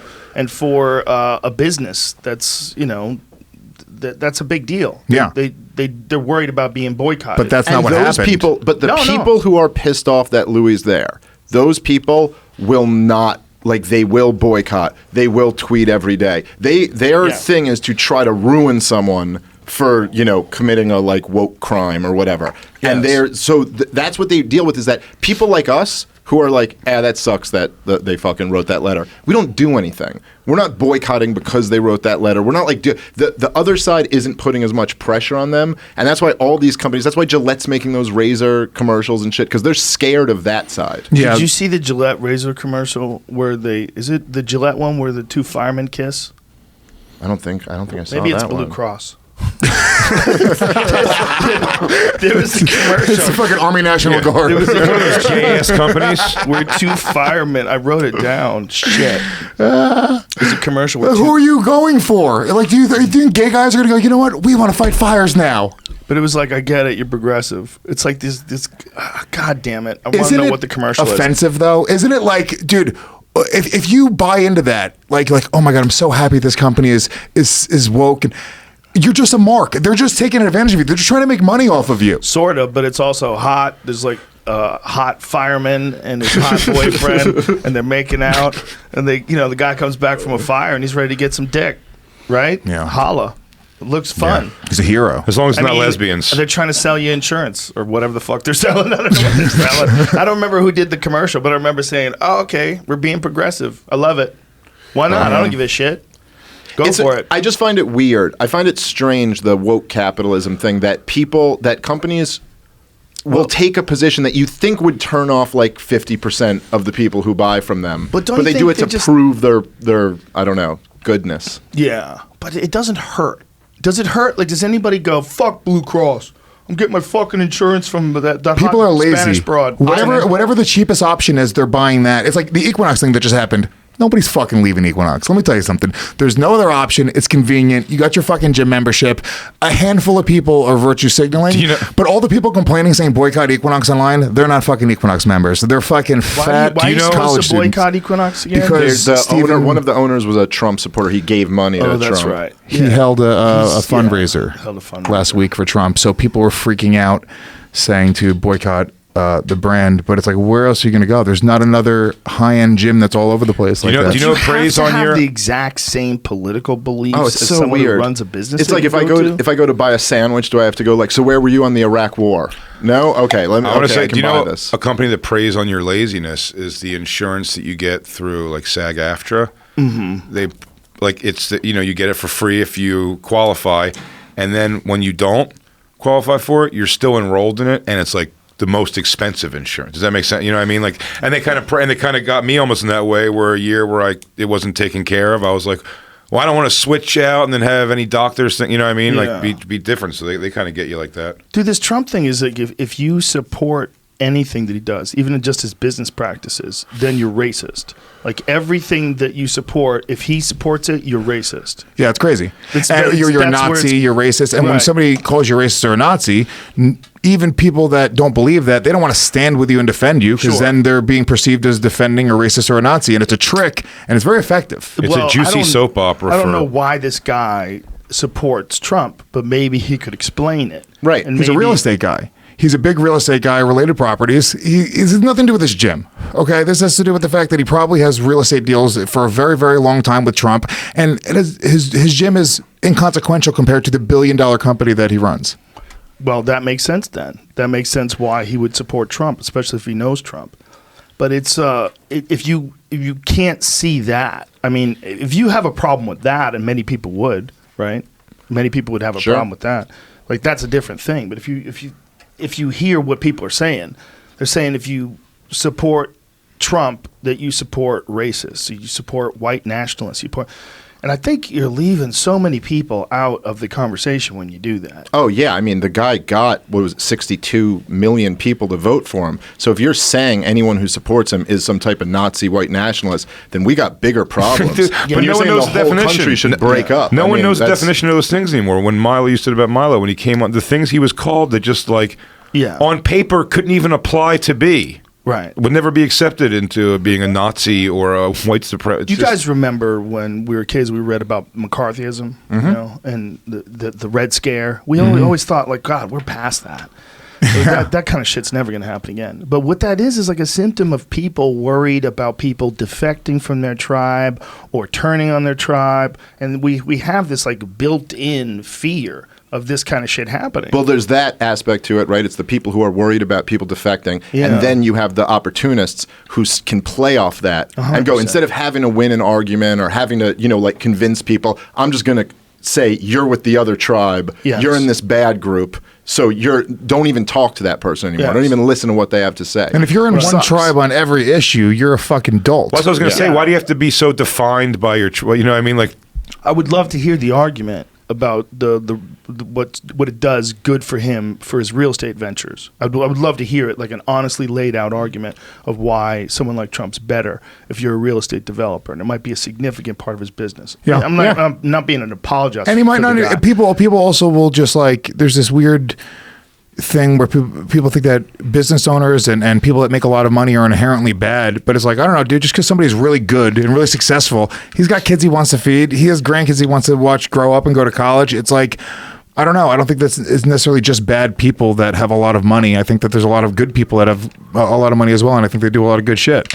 Well, I just, whenever someone gets really upset about an issue, you always have to wonder, like, how much of it going in there was, I mean, what is upsetting to you? Is upsetting to you that anyone who supports Trump, like Trump represents all the things that are wrong with America today in terms of like white nationalists and terrorist attacks, and mass shootings, and Misogyny keeping and- yeah. misogyny, keeping the immigrants out, and being mean and being America first. Like fuck, it's one of those things today where if you support any part of that, even if it's good for your business, you're just a magnet for fucking people who are angry at all the things. well, that whole list they was identify ridiculous. with It was the like Trump Chick-fil-A, administration. McDonald's, like, Yeah. man. Every Big one of them. businesses, Yeah. There's a- It was big like- it was successful like businesses. sort of products, Surprise, pens, surprise. light The bulbs. number's crazy, right? people Electricity. It's like a lot Con Ed. of Gotta really- businesses, a lot of big businesses support Trump. But it's You know, isn't it it's good so for them. weird how people like project their own thing onto the situation? Because even like that, you just said like what everyone hates about Trump, but the people who support Trump, they're not even on the other side of those issues. It's not like they're like, no, we are pro-white nationalists. They just see him as a completely different thing. They're like making the country great and jobs and draining the swamp and all these other things. Like people are looking at the same thing and seeing very different realities. Yeah, they are, and people are going in with their preconceived bias and getting them confirmed. You know, with every, Yeah. I mean, even with the way you looked at the Mueller report, like the Republicans looked at it as a victory, and the Democrats looked at it as some sort of like an open door to impeachment. Yeah, but that was, I don't know. If the thing starts off with, every day you're hearing on the news that the president is colluding with a hostile foreign power. He's a Russian puppet. He's working with Vladimir Putin. And then by the end, you're like, we have to impeach him because he thought about obstructing the investigation that he was declared not guilty. And it's like, this is getting weird. You guys were going to be upset no matter what you found. 100%. Dave loves Trump. It's That's Dave. what I'm trying to say. Sounds like he does. Dave just loves Trump. I'm going hard Nazi this time. I'm not coming back on the show. I'm going hard this time. It's the fucked up part is only having really two choices. Like we're scrambling to see who's choice number 2. Who's going to be the one that opposes Trump? And you're seeing people starting to crack under pressure, like re-entry pressure. And they're trying to figure out who's going to be. Ben Glebe. Maybe. Imagine we all doubted him. If he gets through and becomes president, we'll be fucked. When you look at the people that are in line, though, does anybody stand out that you would think that would be able to? Well, I don't know how much of a realistic shot, but who I love Tulsi Gabbard. I sent her money twice already, and I disagree with her on like 80% of her shit. She's love a her real too. interesting person. She really is. And she's dead on about the war stuff, and she's Yeah, about Medicare. She's dead on about a lot of things. Well, she's kind of hot. Fuck yeah. Wait, yeah. Dave, She's a really nice Dave person. didn't agree with something with Medicare? No, I don't like her Medicare stuff, but I do like the most important thing that she leads with is the war stuff. And she's got a great position where she's like did 2 tours in Iraq. She's still active duty. And so, like the normal like comeback is like, "Oh, you're against the wars." It's like, "Well, you're just kind of a wimp, or you wouldn't want to protect the country." And she's like, "No, asshole, I actually went. I'm the one who's willing to go die for this, and I'm telling you we shouldn't be dying for this." And What I did she think it's do? great. What was her job over there, though? Oh, it was serious. She was like in a medical unit. So she was like dealing with the people who actually But seen not the like worst infantry, though. No, she was making breakfast. No. She's Have you seen dealing her? with the results of Fucking infantry. Edge. Was it Edge of Tomorrow? Was it Tom Cruise? It was her job to clean up the DVDs. That's a hot subject, right? Women in combat. Yeah. I got a bunch of shit about making jokes about saying I don't understand what a girl. I watch the show Cops a lot, and I don't understand what a girl cop has ever done in a situation that's hostile, except for make the perp get much more hurt, shot, or tased because she's in the way of it happening. And people got really upset about me saying that, but it really. I don't understand why you'd send like a woman to a major fight happening at the mall. Get down there, ladies. It really is like a bizarre. The physical with some cops, the physical aspect of an altercation is going to be a real problem. Yeah.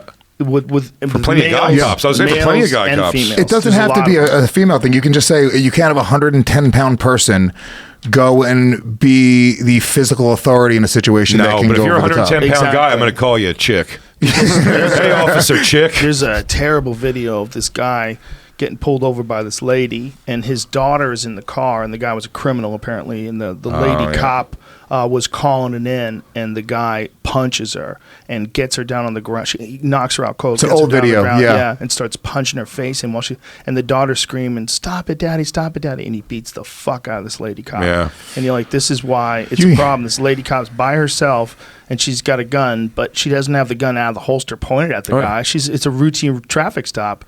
And that guy pummels her, man. It's horrible to watch. Yeah, it's a Yeah, really shitty. me saying the idea is not like Yeah. fuck chicks. I'm just like, don't send them out to get hurt in these. I don't Yes. understand why. It's not necessary. That I was don't your think. daughter, and you saw your daughter beaten. Oh, half my dead God. Because someone thought it was okay for her to be by herself amongst big giant criminals. Typically, they don't match up female cops, though, right? I'm assuming I don't most of know. the time they put This was a girl by herself. Well, that's also crazy. You could be on patrol by yourself. Well, as a I've girl seen- cop, just like walking around a neighborhood or something. I mean, for sure. But I've seen but- videos where it's like a dude and a chick partners, and the cop gets in a fight with another guy, and it's basically just 2 men fighting with this woman kind of grabbing an arm here or there, and it's almost It's a like your liability. girlfriend screaming it's- behind you. Kick his ass, Finn! Kick his ass, Finn! She might try to hit the guy with a brick and hit you. That would be.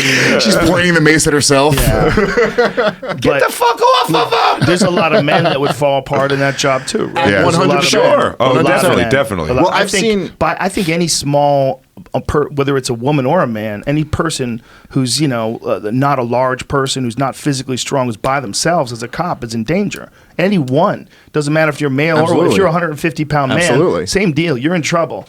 Unless you're a really good martial artist who can grab a gun quickly and you know how to respond to pressure. But I feel like 99% of women, I could take a gun right out of their hands. Jesus, I have no training, but I feel like, give me a chick, she can point a gun right at my head. But that said, 99% of the time, I'm fucking taking it and pointing it right back at her. That said, I should make clear that I'm nowhere near as tough as I think you should need to be a cop. Oh yeah. Do you know what I mean? I would never assume that of myself either, so I'm not like saying it. Dude, I've been doing martial arts my whole life. I wouldn't want to be a cop. I don't want to be a cop. It's a crazy situation. It's hard. Yeah. It's a hard job. It's dangerous. You're supposed to have to be brave. Well, not only that, man. Do you know how much PTSD those guys are dealing with that is unrecognized? If every day you're pulling people over that might shoot you, every day you're dealing with someone who's robbing something or stealing something or trying to kill somebody or did kill somebody, every fucking day. I see a lot of cops that ain't doing shit, though, either. Some of them aren't. But look, you're wearing a uniform that makes you the enemy. You're also the person with power, and you've got to realize how fucking corrupt that is, that you're able to yell at people and force people in these situations and cuff them and fuck with them.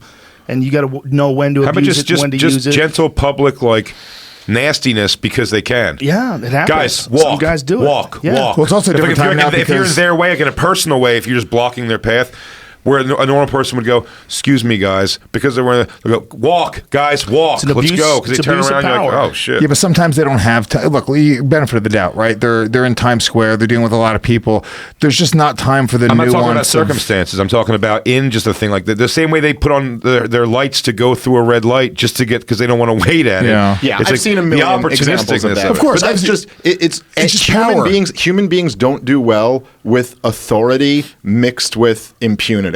So, like, a cop can say that to you and nothing happens to them. If there's no repercussions and you have power, it's billionaire people pedophiles. tend to That's end up being dicks. Remember that guy, Jimmy Justice? I had a job as a security guard for a brief moment in time when I was like 19 years old. And there was an us versus them mentality between the security and the people with the concert goers. That was clearly evident. One of the first days I was working there, this guy's name was Alley Cat. Some dude, he was the guy who ran security. And some dude had stole one of the golf carts. So the golf cart, one of them electric golf carts for security. So they tackle this dude off the golf cart, and he smashes him in the head with a fucking walkie-talkie. It's like a crazy fight with some drunken asshole who's like violent and stole a golf cart. That was like the first day there. Like first or second day there on the job. I was like, oh, okay, so this is what's going on. And it became people trying to sneak booze into Great Woods, and then us. And then so it was this us versus them mentality, and everybody was lying to you. And that was the silliest job. I'm doing security at a fucking Bill Cosby show, literally. I was doing security. I was taking people's booze away. Joe, what did you let happen? Crazy, right? Jesus Christ, Joe. You could have stepped in and stopped that. Talk about falling asleep on the job. Hilarious. It's such a, such a simple little job. It's easy. There's no criminals there. There's no bank robbers there. Right. There's no murderers there. All the women are asleep. Just that little situation of us versus them with the liquor and them trying to smuggle in pot and liquor. Just that led to this huge fucking rift between the security people and the way they thought of. And it's funny because customers. it's too much of a human emotion in it.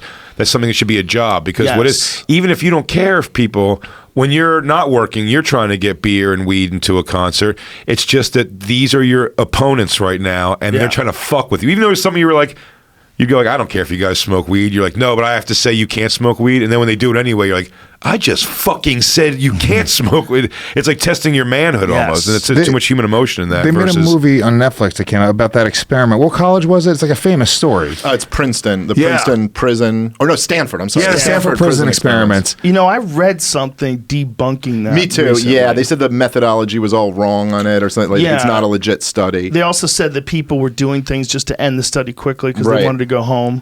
Yeah, they did that in the movie though. They broke that down. They showed that side of it where they were like, they said, I guess the guy who made the experiment said, yeah, it's a wash. The end of it was like it wasn't actually good data, but it was interesting, and I do believe that. What's the Stanford experiment? It's a prison experiment. Yeah, but students pretended to be, some pretended to be criminals, some pretended to be and then they started getting corrupt. The power positions became corrupt. And one of the interesting things is that the professor becomes like the warden, and he gets into it too.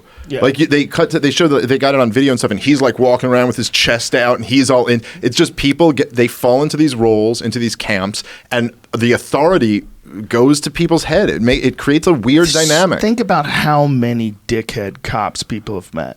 Right? Yeah. Like that's just a thing that happens. Well, it's just but it also makes it very nice when you run into friendly cops. Yeah. Well, Well, it's that's like, true. wow, what a good dude. What a good dude. It's almost like training the human interaction. So they're when they act like a dick and people act a certain way and they move and they get a little bit nervous, it's like, oh, that's like intoxicating. They're like, oh, that feels good. That power what right Dave there. said about no repercussions for your behavior or the way you're talking. You could just do that with impunity. You just nailed it. That's exactly what it is. That's not a normal situation for people. It's it's state versus business, if you ask me. Here But we go. If you walk into you son of a my bitch. God. Look, if you walk into the Apple store or they can't do that because you're a voluntary customer. So if Right. they treat you the wrong way, there's a repercussion right there. You're like, well, walk out of like here, go next door. Starbucks with the Yes. black dudes and Yeah. how they're homeless camps now. It doesn't always work out, Jared. At least they're not shooting people. But cell phones has become the great equalizer because now you see cops, they're on it walking on eggshells, dude. People they want are. their cell phones now and they're like, what up, bitch ass pussy cop? And the cop's like, well, I guess I'm a bitch ass pussy. Did you see the? He's gonna take did it you and see go. the video in New as York? soon as the battery runs out on that cell phone, I'm going to shoot you in the stomach. Dude, did you see the video in New York where they're throwing water on the cops? And the cops just aren't doing shit. And I don't know. I think it might have been in Harlem or something. Isn't it like a black neighborhood in New York? They're dumping water on the cops, and everyone's got a cell phone camera on them. And in any other period of time, these 15 cops years would just ago. be beating the shit out of everyone yeah, there. dude. But they're throwing water balloons at them and shit, and they're just sitting there like, we know I'm going to be in the news tomorrow. I'm going to be, you know what I mean? Like, I'll be a Dude, famous that cop Water balloons. definitely goes home that night and like shadow bug with 2 nightsticks, just practicing like a Last Dragon circle fight that he was in that day. And, oh man, if that happened tomorrow, he shadow boxed for 2 hours at home and he goes, pour water on me. Here's some water for you, Dude, and all these motherfucker. guys, a lot of them have been on the force for 15 years, 20 years, so they've been doing things a certain way for so long. And I'm others- so close to my pension. Did you guys ever see the 7-5? Yeah. Oh, yeah. Excellent. You interviewed the guy. Excellent. You interviewed him, didn't you? Yeah, Oh. yeah, he's amazing. Is he likable? Yeah, very nice guy. What's his name? Michael Dowd? Is that it? Michael O'Dowd. Michael Dowd. I didn't see it. It's an excellent it's not documentary. O'Dowd, it's Dowd. It might Michael be Dowd, yeah. it's Dowd. Yeah, he's great. He's a really nice guy. I mean, he's super open and honest about what happened, and the documentary is fucking compelling as shit. Yeah. And you realize that how much of it was true. And how I feel like these he's not guys were- remorseful at all. That's what I find unlikable. That he's not remorseful. I think he's remorseful. He is? Look. He just has the that guy was voice? just doing coke all day long, every day as a cop, and making all this money and driving a Corvette. He was out of control. And he was on the area where he was the 75th precinct. I think it's East New York, Yeah. Brooklyn, at the height of like the New York. This was like the murder neighborhood Yes. capital. Like it was a wild scene. Yeah, but they And were he's like in the just coked up and they were in the yelling chain of, Yeah. of a lot of those murders. That's what I think is like crazy about. Like they were Well, like. they were never convicted of a murder, right? There was no. But I think no almost evidence. admittedly that he was kind of. He's like, I mean, of course, like. Well, there was a talk about doing one, right? Yeah. But Yeah. it never happened. The whole fucking thing is crazy. But what it tells you, I mean, forget about our judgments on the people that were in it. What it tells you is that this can happen. To someone who just becomes a cop, you get on the force. If it's a bad force, like it was at the time with him, and he's seeing corruption from day one. I mean, it was just like he was roped into it like right away when you listen to his story. It's pretty fucking compelling. Yeah. This is like the first day on the job. Like something happened. They threw a guy off a building or something like that. But it's like a personality. I don't remember. Yeah, but it was. And then there's just But isn't that money right personality there trait? Yeah. that you could take. Yep. You're like, I can just have that. Yep. No one will know. Yep. There's 50 G's here. I could just take this home and Yeah. we didn't find Yeah, but anything. it's very that telling. easy. It's very telling of the personality that becomes a cop, though, because they're not even worried that people are going to. It's amazing Well, some people, that it's- no one whistleblows so much earlier than that, because one person comes in and goes, "No, guys, we're supposed to be fucking believing in this badge and what we do." You know what I mean? Right. No, they all go, "What do we do? Are we good cops or bad cops?" He goes, "We're robbing drug dealers." Like, all right, I guess I'll do that with you guys. We'll do that. I think they can morally justify it, though. So I don't think that, honestly, to be honest, I have almost no problem with cops skimming off the top from drug dealer money. I mean, what do you want me to fucking say? We're just giving it to the government? Why does the government get to have the money Yeah, and but these not cops if- who are but putting their not- lives... But wait a minute, not if they're arresting people for drugs. yeah. Look, if you're going to do that and you're going to just ignore everyone else who's selling coke, okay. But if you're going to do that and arrest people for selling coke, then you're a criminal. Then you're like You should, if you get caught, you should be arrested. Yeah, that's the repercussion. I don't have a moral issue with it. If he found $50,000, only reported $40,000, put $10,000 in his pocket, brought it home to his wife and kids, I don't really have a moral issue with that. What if he brought it home to just fucking pay for his backed up like porn bill or something? Like if he just brought it home to fuck around. Jay, they won't let you go that long. Yeah. I'll cut you off earlier. Okay. But If you want to get reinstated, there's fees. if he got arrested, I wouldn't go, "Oh, poor fucking guy." I go, "Yeah, dude, that's the price you pay. You committed a crime." But from like my personal perspective, I don't think he's a piece of shit. I don't think he's a bad person. I think it's probably stupid if he doesn't. The cycle of people and drugs is never ending. It will go on to the end of time. The cycle of making drugs illegal and propping up gigantic criminal enterprises because of that is also as old as we've had laws. As long as we've had laws, we've had people breaking those laws. And if those laws exist because someone wants to control people's behavior in a way that people don't want, folks are going to find a workaround. But and that drugs workaround you'll just empowers the Mexican cartels right now. And it's Yeah. the Mexican cartels are a huge source of fear for people that live in the border towns. There's a huge source of fear for people that are forced to be in communities. And it's propped up because drugs are illegal. Nobody seems to want to recognize that. It's one of those ugly things about being a human that, like, people want drugs. And you can't tell them they can't have what they want. Yeah, especially since immigration became such a huge thing that everyone's talking about, and that's like the biggest part of it that no one talks about. It's like the violence, and it's like, well, there's people on this side of this line who want the drugs. There's people on this side of the line who have the drugs, and even with all the shit you're doing, they're still trading them to each other. So do you really think maybe we should just let them do it? But here's the thing. We don't want anybody to do it, rightly so. I mean, look, you don't want anybody running around doing heroin. And nobody gets through that and goes, it was amazing. It was one of my best moments in life was when I was addicted to heroin. Yeah, but even I bet if you do it one time, I bet it's pretty fucking I dope. bet it's amazing. But Just it's one hard to let it go once it's you've gotta be experienced it. It's amazing. probably fucking incredible. Lenny Bruce had some crazy description of it about something about being hugged by an angel or something like Yeah, that. Mike DeStefano, who died a few years ago, New York comic, he had a joke. He was like, you know how great heroin is? It's like taking a bath in a pool full of kittens. Well, it was Metzger. but Metzger had that joke about it where he says, when the families of people go, he goes, I don't understand why he would do heroin. He's got a family that loves him and kids who look up to him and love him. Like, why would he do heroin? He goes, I want to tell that family, like, you're just so close to the answer. It's just that heroin's better than all those things. That is hilarious. Yeah, but I mean, I don't think people should do it.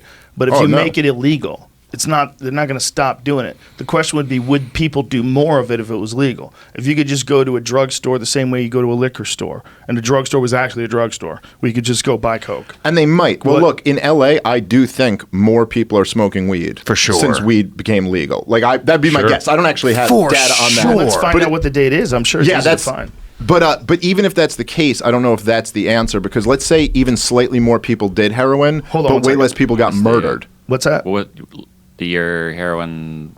What? Why don't you let me look up? It's Jamie. Jamie just took heroin. It had nothing to do with heroin. Do people The question smoke weed is, more? Do people smoke weed Okay, more got it. since legalization?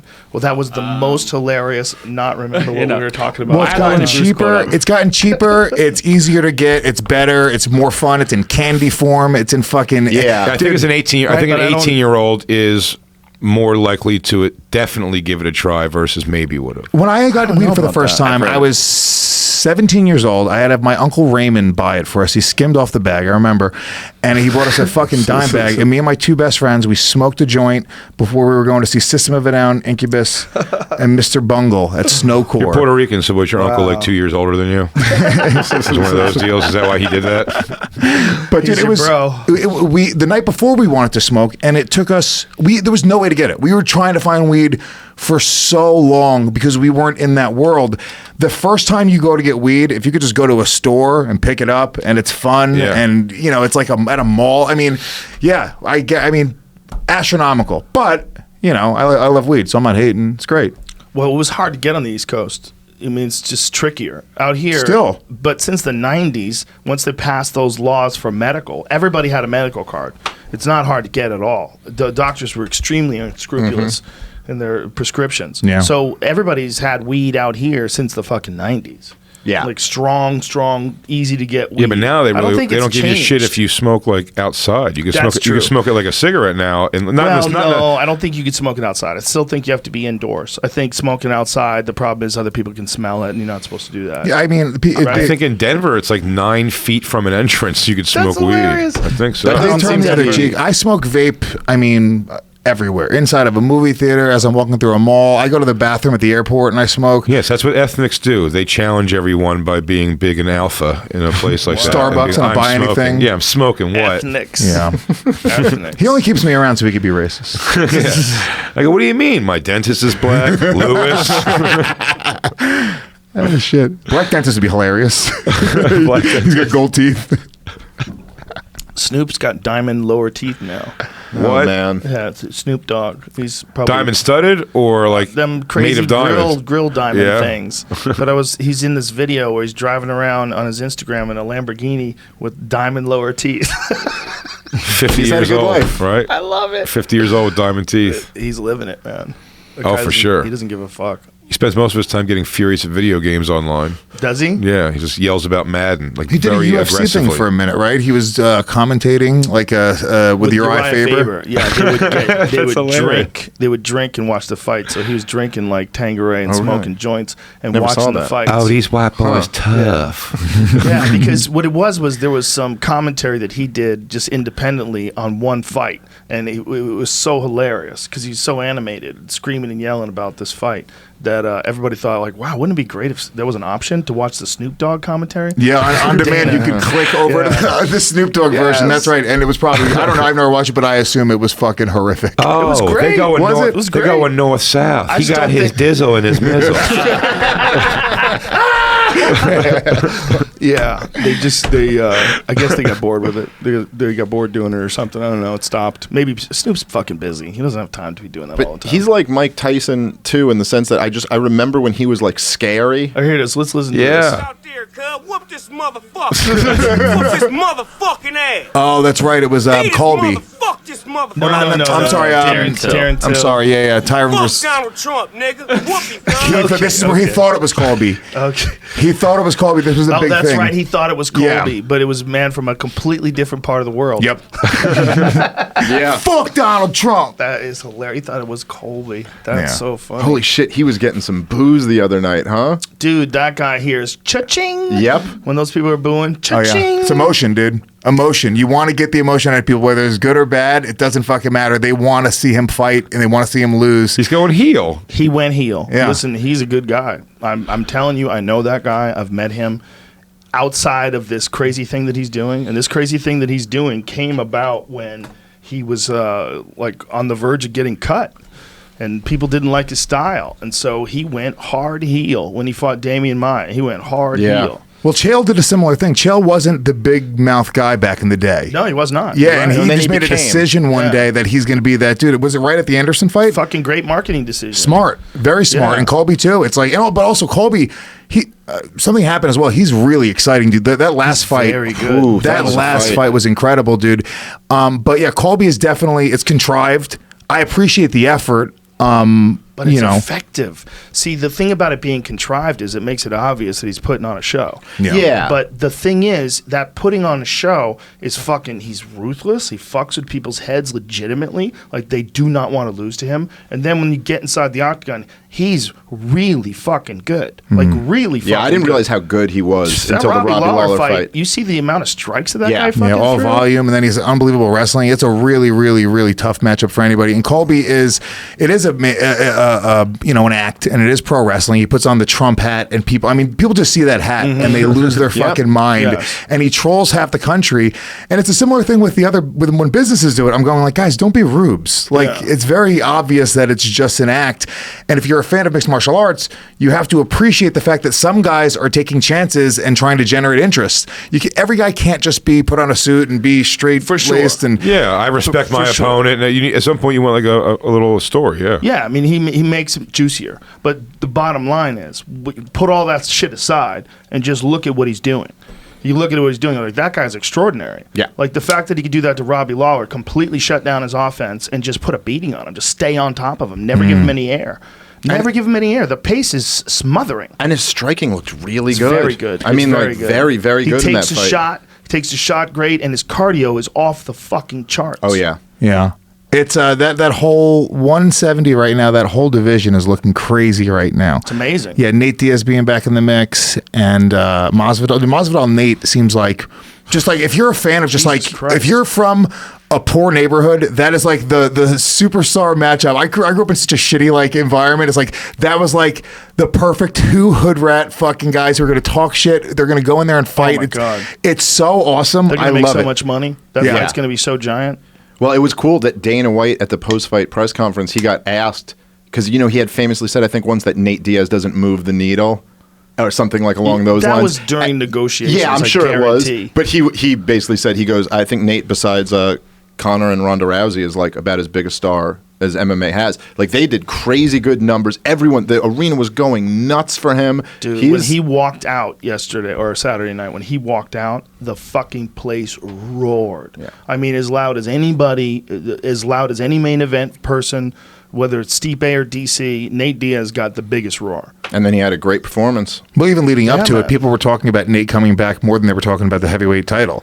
I don't think some people in the UFC realize how big a star he really Yeah. is. I think they thought that the Conor fight, Conor was the big star. Nate beat him. Conor won the second fight. Conor still remains the big superstar. I think Nate is equally as big a star. But I think in that's- America as Conor is. Maybe I don't know what worldwide's like, but in America, Nate Diaz is a giant fucking star. And you Maybe ha- not as big as Conor, but a tier below maybe. You but have to Big, but credit big Conor. on that level. Enormous, enormously and you have famous. to say he won the two fights. I mean, if you take who would you rather be in the two fights, I mean, he choked Conor out face down in the first one and then had like a razor close, unbelievable, great fight the second time. So, I mean, he comes out of that looking pretty good. Yeah, but I think it's a world-class testament to fighter. how popular Conor is because that's the fucking Conor shine. And it was a dance, and Nate brought it, and Nate has that story, the one-on-one fight. It's turned him into this star. But if he never danced with Conor, would he be that big today? I don't know. No, that because Nate was But that's awesome not- for years before. The Yeah, he's Conor incredible. fight. He's always he's the fucking man, dude. The double middle fingers, like there's so many moments where you're like, I get goosebumps thinking about Nate That's Diaz hilarious. fighting. That's your favorite part when he's like, "These are the fingers that say fuck you." Yes, That's dude. your favorite. It's like, awesome. I love when he said "fuck you." Dude, when he got That who did he get in the was triangle? best. When he got in the yeah. triangle and he gave him flexed. double. Oh, dude, it was the fucking best, He dude. gave him double fingers and flexed. and he was losing that fight too. Yeah. And then His he came. It was triangle's great. nasty. Oh, and then the Donald Cerrone fight, third round, they come out. Oh, they Yeah. were so fucking good, dude. Nate's once again, it's just you don't have to be a mixed martial arts fan. You just got to be a human and go like, that's a fucking fighter. That is something that everyone wants to watch. Well, I hope he makes an actual belt because saying he's got the baddest motherfucker in the game belt, and who wants to defend? Who wants to be next to challenge for the baddest motherfucker in the game belt? And I'd love that. I love that. That's his marketing strategy. He should really legitimately get a belt made up. Yeah. Says baddest motherfucker in the game. I'm belt. sure someone Make will send look it to like him. the old UFC belt. The UFC isn't using that old belt anymore. How about you have a UFC baddest motherfucker in the game belt, and just change the outside a little bit. Was he smoking weed for real Yes, in the? yes, in the open workouts. Is he going to get in trouble for that? No. It's totally legal in California. And when you test, you have to literally be high while you're fighting for you to test positive. USADA dropped it all way, way down. Good. Oh, great. Well, but so many people use it to sleep. So many people use it for pain relief, particularly with CBD. When it's 1-to-1, these are 1-to-1 THC and CBD, and they think that it's actually more effective for both. It actually calms you down a little bit with the CBD along with the THC, so it might actually alleviate some anxiety that's associated with getting too high. Wouldn't that make sense? Because that's how it comes in the plant, right? Is like Yeah. both parts. Well, So- yeah, I guess. Except I think CBD, it doesn't come in as big. So to get 1-in-1, you'd have to. Okay. When you smoke a joint, how don't much know, though, CBD you're smoking? I have no idea. I have That's a no good clue. question. Do you even get CBD when you just smoke a joint? Yeah, I've never heard of You do. CBD until it wasn't in the joint anymore. Yeah. It's by itself. Well, THC is one of many, many cannabinoids, right? Isn't there like 19 of them or something crazy like that? Is that what it is, Jamie? Something like 18. that? Yeah, that's I'm just kidding. I don't know. there's a lot, I think the plant itself is what's magic. It's a crazy goddamn plant that we're finally getting to appreciate. And it's still, there's a lot of places where you still have to buy hemp from Canada. Like large scale hemp production hasn't really like caught on with a good percentage of this country. That used to be like one of the major crops that people would grow. You could make clothes out of it. You could eat it. It makes this shit called hempcrete. It's like this insanely durable concrete that's made with hemp. It's a fucking nutty plant, man. It really is. Like the stalk of a hemp tree. Like my friend Todd McCormick had one sitting on his desk once, and you pick it up. It's like, what is this, from another world? It's hard, like oak, hard, but light as balsa wood, light as styrofoam. Wait, is a Doesn't hemp make any plant sense. different than weed? No. I mean, there's just the difference is hemp is not psychoactive. It's like a psychoactive form of the same sort of kind of plants. But regular marijuana also is hemp, right? Because what hemp is the fibers. So what we're using to get high is the buds. Right, the stems and all the other leaves and shit. But the fiber of the plant itself is insanely durable and really light. And that's the shit they turn into clothes, into string, into all this, into paper, canvas. The first canvas was made with hemp. All that stuff, that's why it was the word cannabis or canvas comes from cannabis. That's why it's called canvas. But they did everything with hemp. But it's just hard to do, man. They used to have to beat it down. Like, they used slave labor most of the time. And then in the 1930s, some dude came up with something called a decorticator. It is a machine where you could effectively process the hemp fiber. And that's when they started going crazy with the reefer madness shit. It was all an economic thing. They were like, Then the we've gotta slaves stop. smoked it. Jazz. And then jazz. Well, they already had it. Everybody was already doing it. I mean, that was something that was a normal thing with people. It wasn't until they decided to make it illegal that it became this weird fucking thing that nobody could do something that they've been doing for so long before. Where are they? Aren't they making mushrooms and acid legal somewhere in the in States? Denver? By I the think way, they that's were. Stipe Miocic, fucking heavyweight champion of the world, just called. Sorry. Oh shit. Name dropping. Yeah, he looked It's a great. good one. Fuck, what a crazy fight. Wow. What a I've crazy never Are they seen- doing a rematch? Did I read that somewhere? They're gonna. Maybe. They're doing it. Maybe. I mean, that guy. It was like a Rocky movie. Just the change, Yeah. the turn in that fight was so crazy. Look, DC is my very good friend. I love him to death. I love that guy. It's hard. It's hard watching a friend that you really love get his ass kicked, and that's what happened. You He know, was it's looking just- great. Yeah, he was looked really looking good. great. He's an awesome person, man. I love that dude, and doing commentary with him is the most hilarious, fun time. He's such a good guy. He's, he's great great- at he's great at the commentary. He's commentary, very, yeah. very articulate and smart. He's one of the best Yeah. that does it. And he, yeah, dude, it sucks. It's just you see the pain on his face when he loses a fight. He does not like losing. He is Of course not. he doesn't, but neither does Stipe. You know what I mean? And this is that's what it's all about. Those two guys, I have deep respect for Stipe too. I've been saying forever that I thought it was fucked up that he was not going to get a title shot, not going to get a rematch. Instead, they were going to have him fight Brock Lesnar. I'm like, look, the fight is supposed to be Stipe. He was the most successful heavyweight ever. Won 4 title fights, won the title, and then defended it 3 times. No one's ever done that before. Right.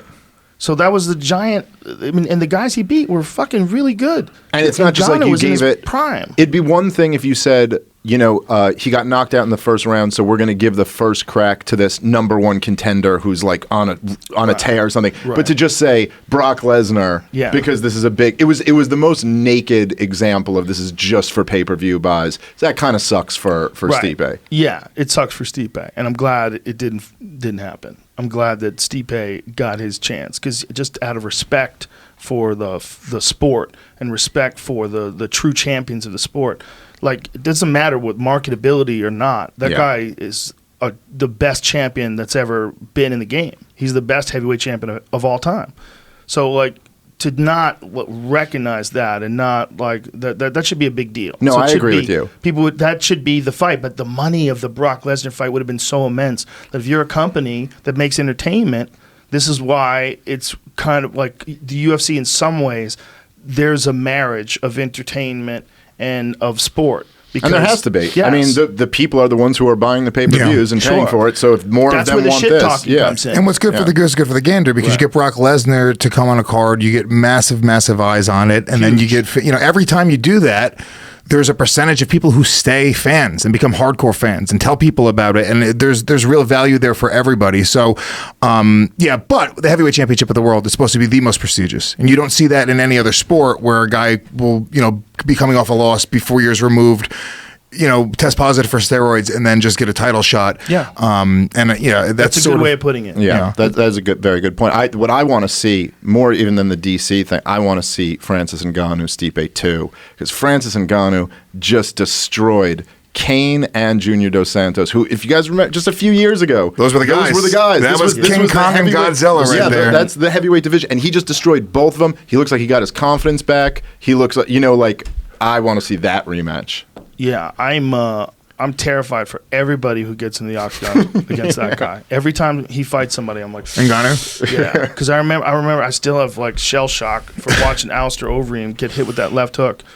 I remember. Oh, that was the hardest knockout I've ever seen. I remember thinking no one's gonna survive that. It looked like the back of Alistair Overeem's head touched his ankles. Yeah, like it just snapped back. Dude, I was like, everyone's going out from that. Everyone's going out cold. That's the thing with the heavyweights. You just have to have so much respect because it's like, holy shit, dude! Yeah. You're getting in there, and it's just like, at any moment, you're just gone. Yeah. I mean, I'd rather fight a heavyweight than like a 135 pounder, though, just to be hit 1,000 times in the head. That's the punch, bro. That should be a T-shirt, like just the silhouette of that.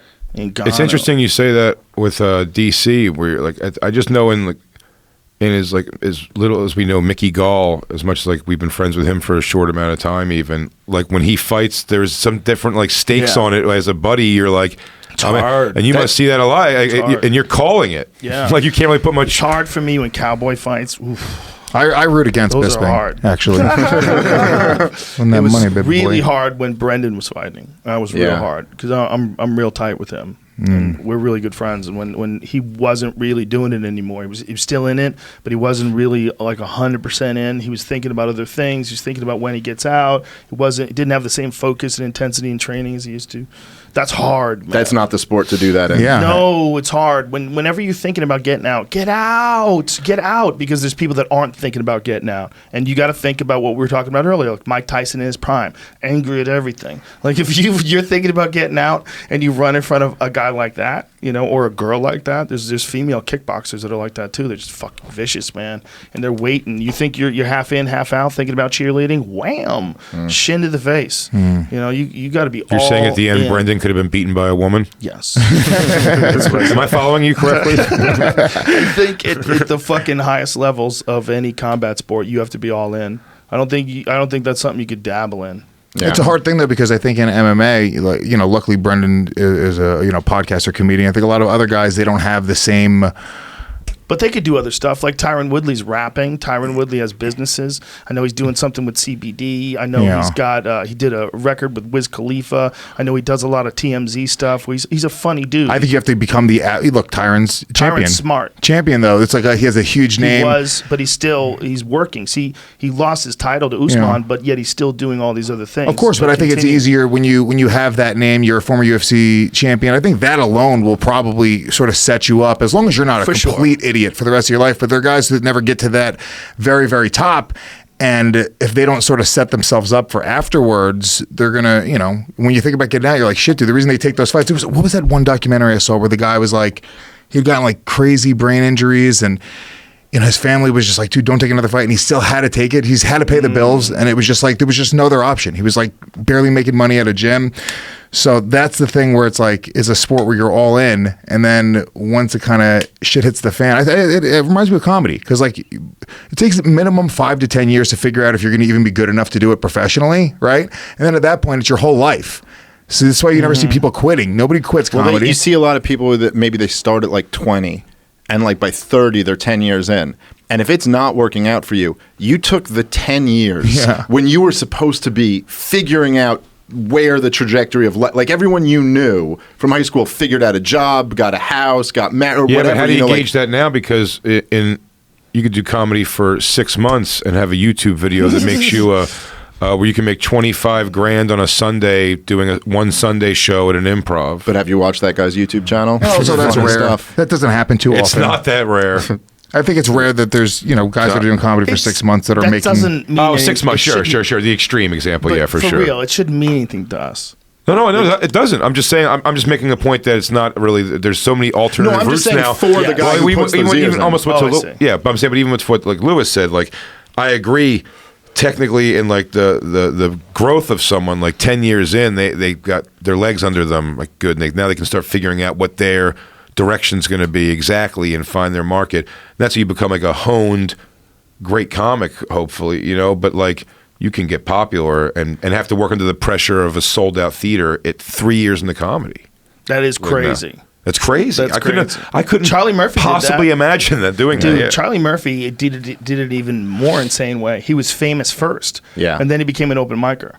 That's got to be challenging. Dude, sold out shows. All he practices, only he's doing giant shows, right? Where everybody's coming to see him and Donnell Right. and all these other And comics. Donald's a killer, by the way. Donald's He's a going, killer. he's going up with like monsters from the Yeah. Chappelle Show. How about like Donnell, Jeremy yeah. Piven? How Yeah. about like Jeremy Piven?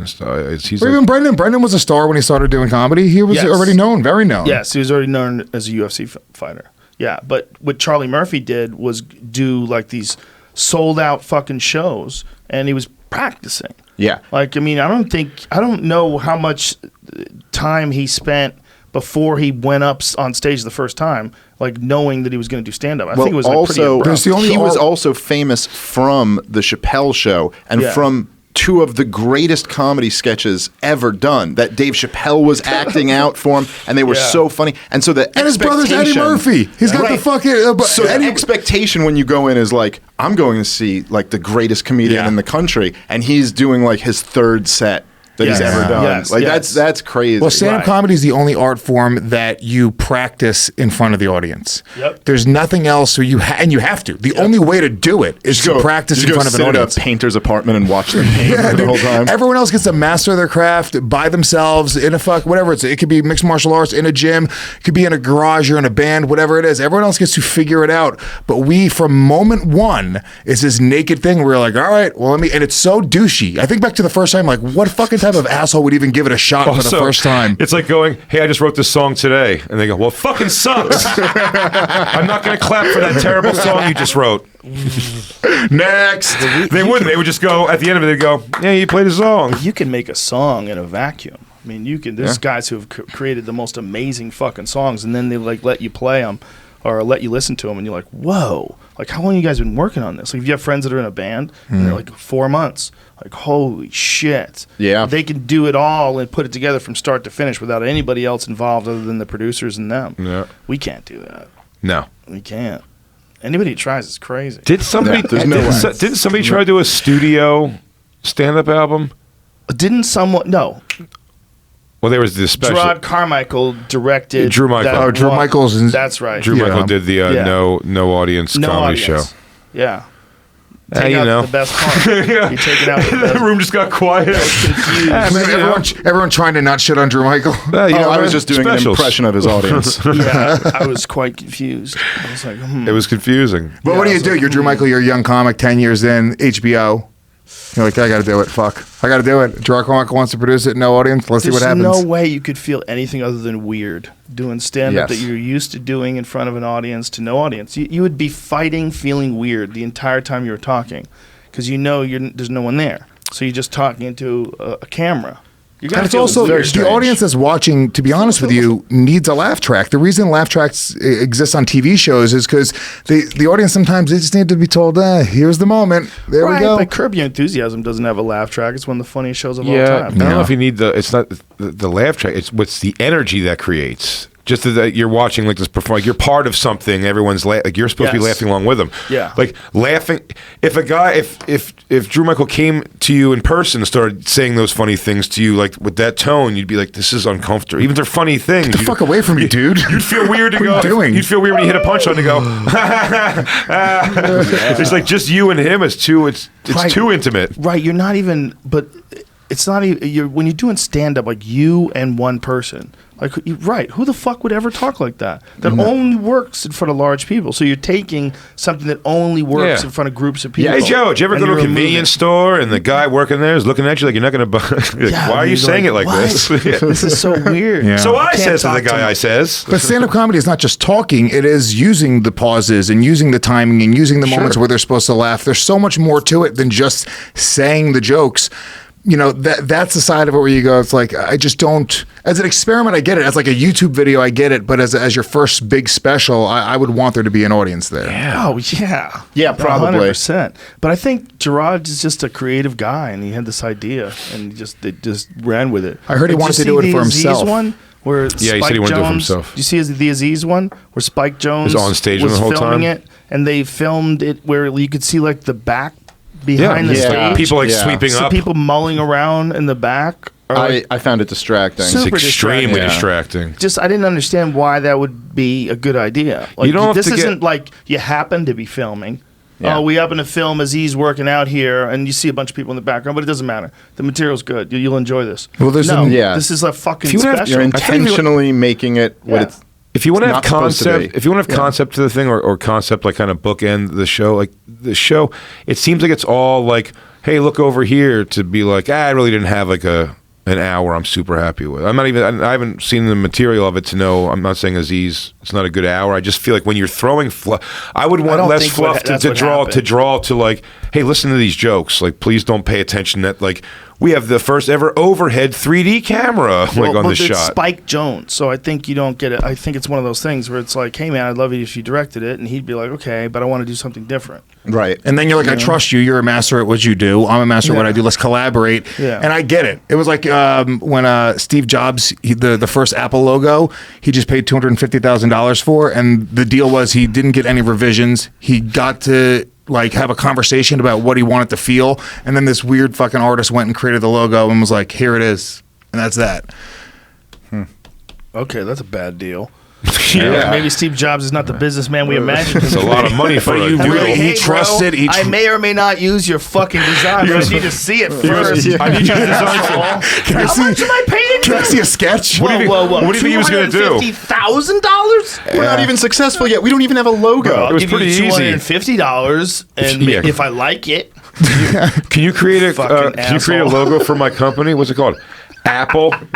Yeah, I got an idea. Drew an apple. draw an I got apple an with idea. a bite out of it, bitch. He took a $250,000 and banged that out in 6 minutes. He goes, Is there a Cool, okay. fucking thing that divides this country more than right left? It might be Android versus iPhone. Yeah, but people aren't like boycotting businesses over it. No, they're not. But the people look down on people with Android phones. They sure do. It's amazing. It's Why? Like interesting. they're less than? It's just one of those things. It's like if you have an iPhone, you're in.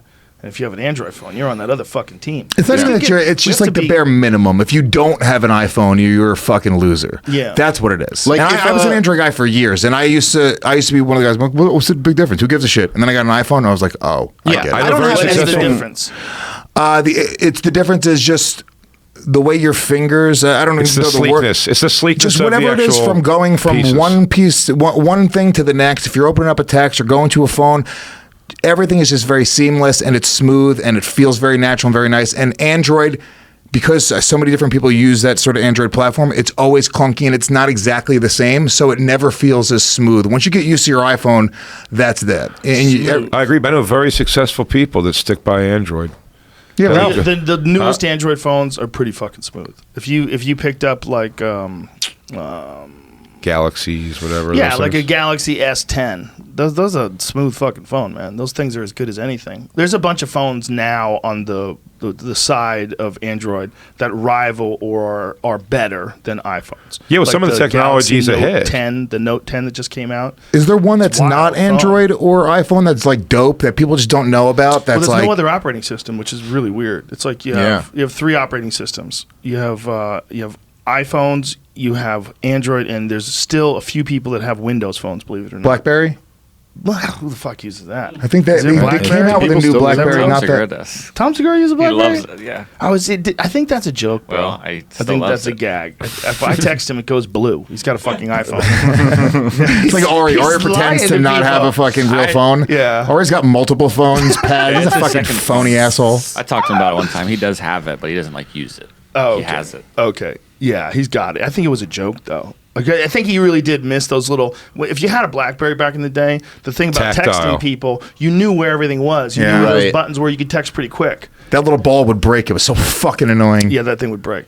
But the difference between that and an iPhone is pretty substantial. But the difference between iPhones and Android is not substantial anymore. But don't you like the new I just Android know operating system is pretty fucking A lot smart. of I people know say the that Android- iPhone. I can't go back. I just know it. I don't want to relearn a new phone. Yeah. I sat down Yeah, at but a lot of people PC say the that other day. iPhone is now, since Steve Jobs is gone, that iPhone's catching up on the technology to Android. Though Android's like getting a lot of things. You go look what my iPhone does now. Someone has Android goes that we've had 2 Right. generations of that The technology argument, already. though, would be that they wait until the technology is out and all the bugs are knocked out of it, and then they give you a superior version of it. Yeah, That's the maybe. argument. I mean, look, it's the most successful company in the fucking history of the known universe. They have fuck tons of cash. I can't believe they didn't get like the folding phone first. I don't think that thing's worth a fuck. I want couldn't- a folding I phone. couldn't guess it. It What looks like it's what weird, are we yeah. doing here? Making it fatter? Origami How makes about no just sense. give me this? This is a good shape, you fucks. Yeah. Stop. Yeah. They're just constantly, we got to figure out how to Instead get of it in weirdly your thinking body. like a brick. Yeah. Yeah. If you could roll it up like a little like a like a little thing fortune I'm cookie. worried about is the Elon Musk thing, the Neuralink. You hearing about that? I'm not sure. What is that? It's the Yeah, step, putting the something in next your- yeah. step to integrating computers with your fucking brain. That's yeah. It's gonna happen, right? If it's not this Elon Musk thing doesn't do that, then the next thing will. But the ultimate goal is gonna be we're gonna have pieces in our body. What's that are the name? What's Chips, the word? Something, some computer. What? The word of like merging with the body. and- Symbiotic. Yeah. Symbiotic. I was gonna say would be cyborg. Cyborg. For the Symbiotic child I am. cyborg. Yeah. Well, that's true too. I mean, Singularity, cyborg is right? Singularity. incarnation. That's what I was thinking Oh, of. the singularity is what they think would be the ultimate technological innovation that radically transforms mankind. And they move that number around. And I think the singularity they think for artificial intelligence, there was a symposium in New York a few years back that Ari and I and Duncan Trussell went to. It was like I think it was like 2045. That's when they think. They think at 2045, these things are going to go live. And there'll be robot, just like Ex Machina type people walking around with us. Oh, for sure. I mean, I think I heard part of the conversation you had with Elon Musk, and it was one of the most interesting things. Because for a while I was going, yeah, dude, if you just put your phone down, people don't really give a shit. You go to the supermarket, people aren't arguing about politics. But eventually what's going to happen is the phones are going to be in our fucking brains, and you're never going to be able to put the phone down. And it's going to be, that's the world we live in, where we are just at war. And that's where it's fucking scary. That's what I don't like about Did we it. jump in too quick too? Hasn't there already been like a whole bunch of like self-driving car Accidents. terrible things happen? Yeah, but that's- way that more human happens- accidents. Yeah. It's better. Is it more human accidents per amount of cars though? Do you know what I'm saying? Like, Well, the whole self-driving car is really you're not supposed to just sit there. You're supposed to hold on to the wheel. I keep a hand on the wheel. It makes you do that. You can't just drive it. It doesn't just you can't just sit back. It needs you to be engaged. tell that to little Duval who just takes videos of him like taking a nap and smoking joints out the window. He's not involved at all. So can on you what's can you happening. get that like blocked for the sensors, like to take them off? I'm assuming it's a sensor type There's thing. a thing that you can do that's actually like a iPhone mount, like a cell phone mount, and it sits on the handle and it keeps pressure on the handle, so the handle thinks that you're holding onto the handle, and you have your iPhone. Take on that, it, so it acts robots. as an iPhone holder. So they sell it as an iPhone holder, but really what it is something that squeezes on the handle. But they can't sell it as that because that would be illegal. It should be illegal. It's pretty goddamn good, that thing. That, But that eventually- auto drive shit. Eventually, I way more trust auto drive. I trust them to be able to come up with the technology where they have everything on perfect grids, where we all get in our cars, and the absolute fastest way for us to get from point A to point B is already mapped out. Traffic, all that shit. That's not that crazy. I feel like that has to be within 20, 30 Wait, years. it changes lanes and everything? Oh yeah, yeah. It changes lanes. Did it blow your mind the first Blows time you your were on a mind. highh with Blows it? your Were you mind. terrified Does it blow first you? time? How cool would that be if it doesn't sucked blow your dick? That's coming. All that's coming. It probably won't ever suck your dick. It'll probably just give you the experience in a chip. Like, while you click, all of a sudden she appears.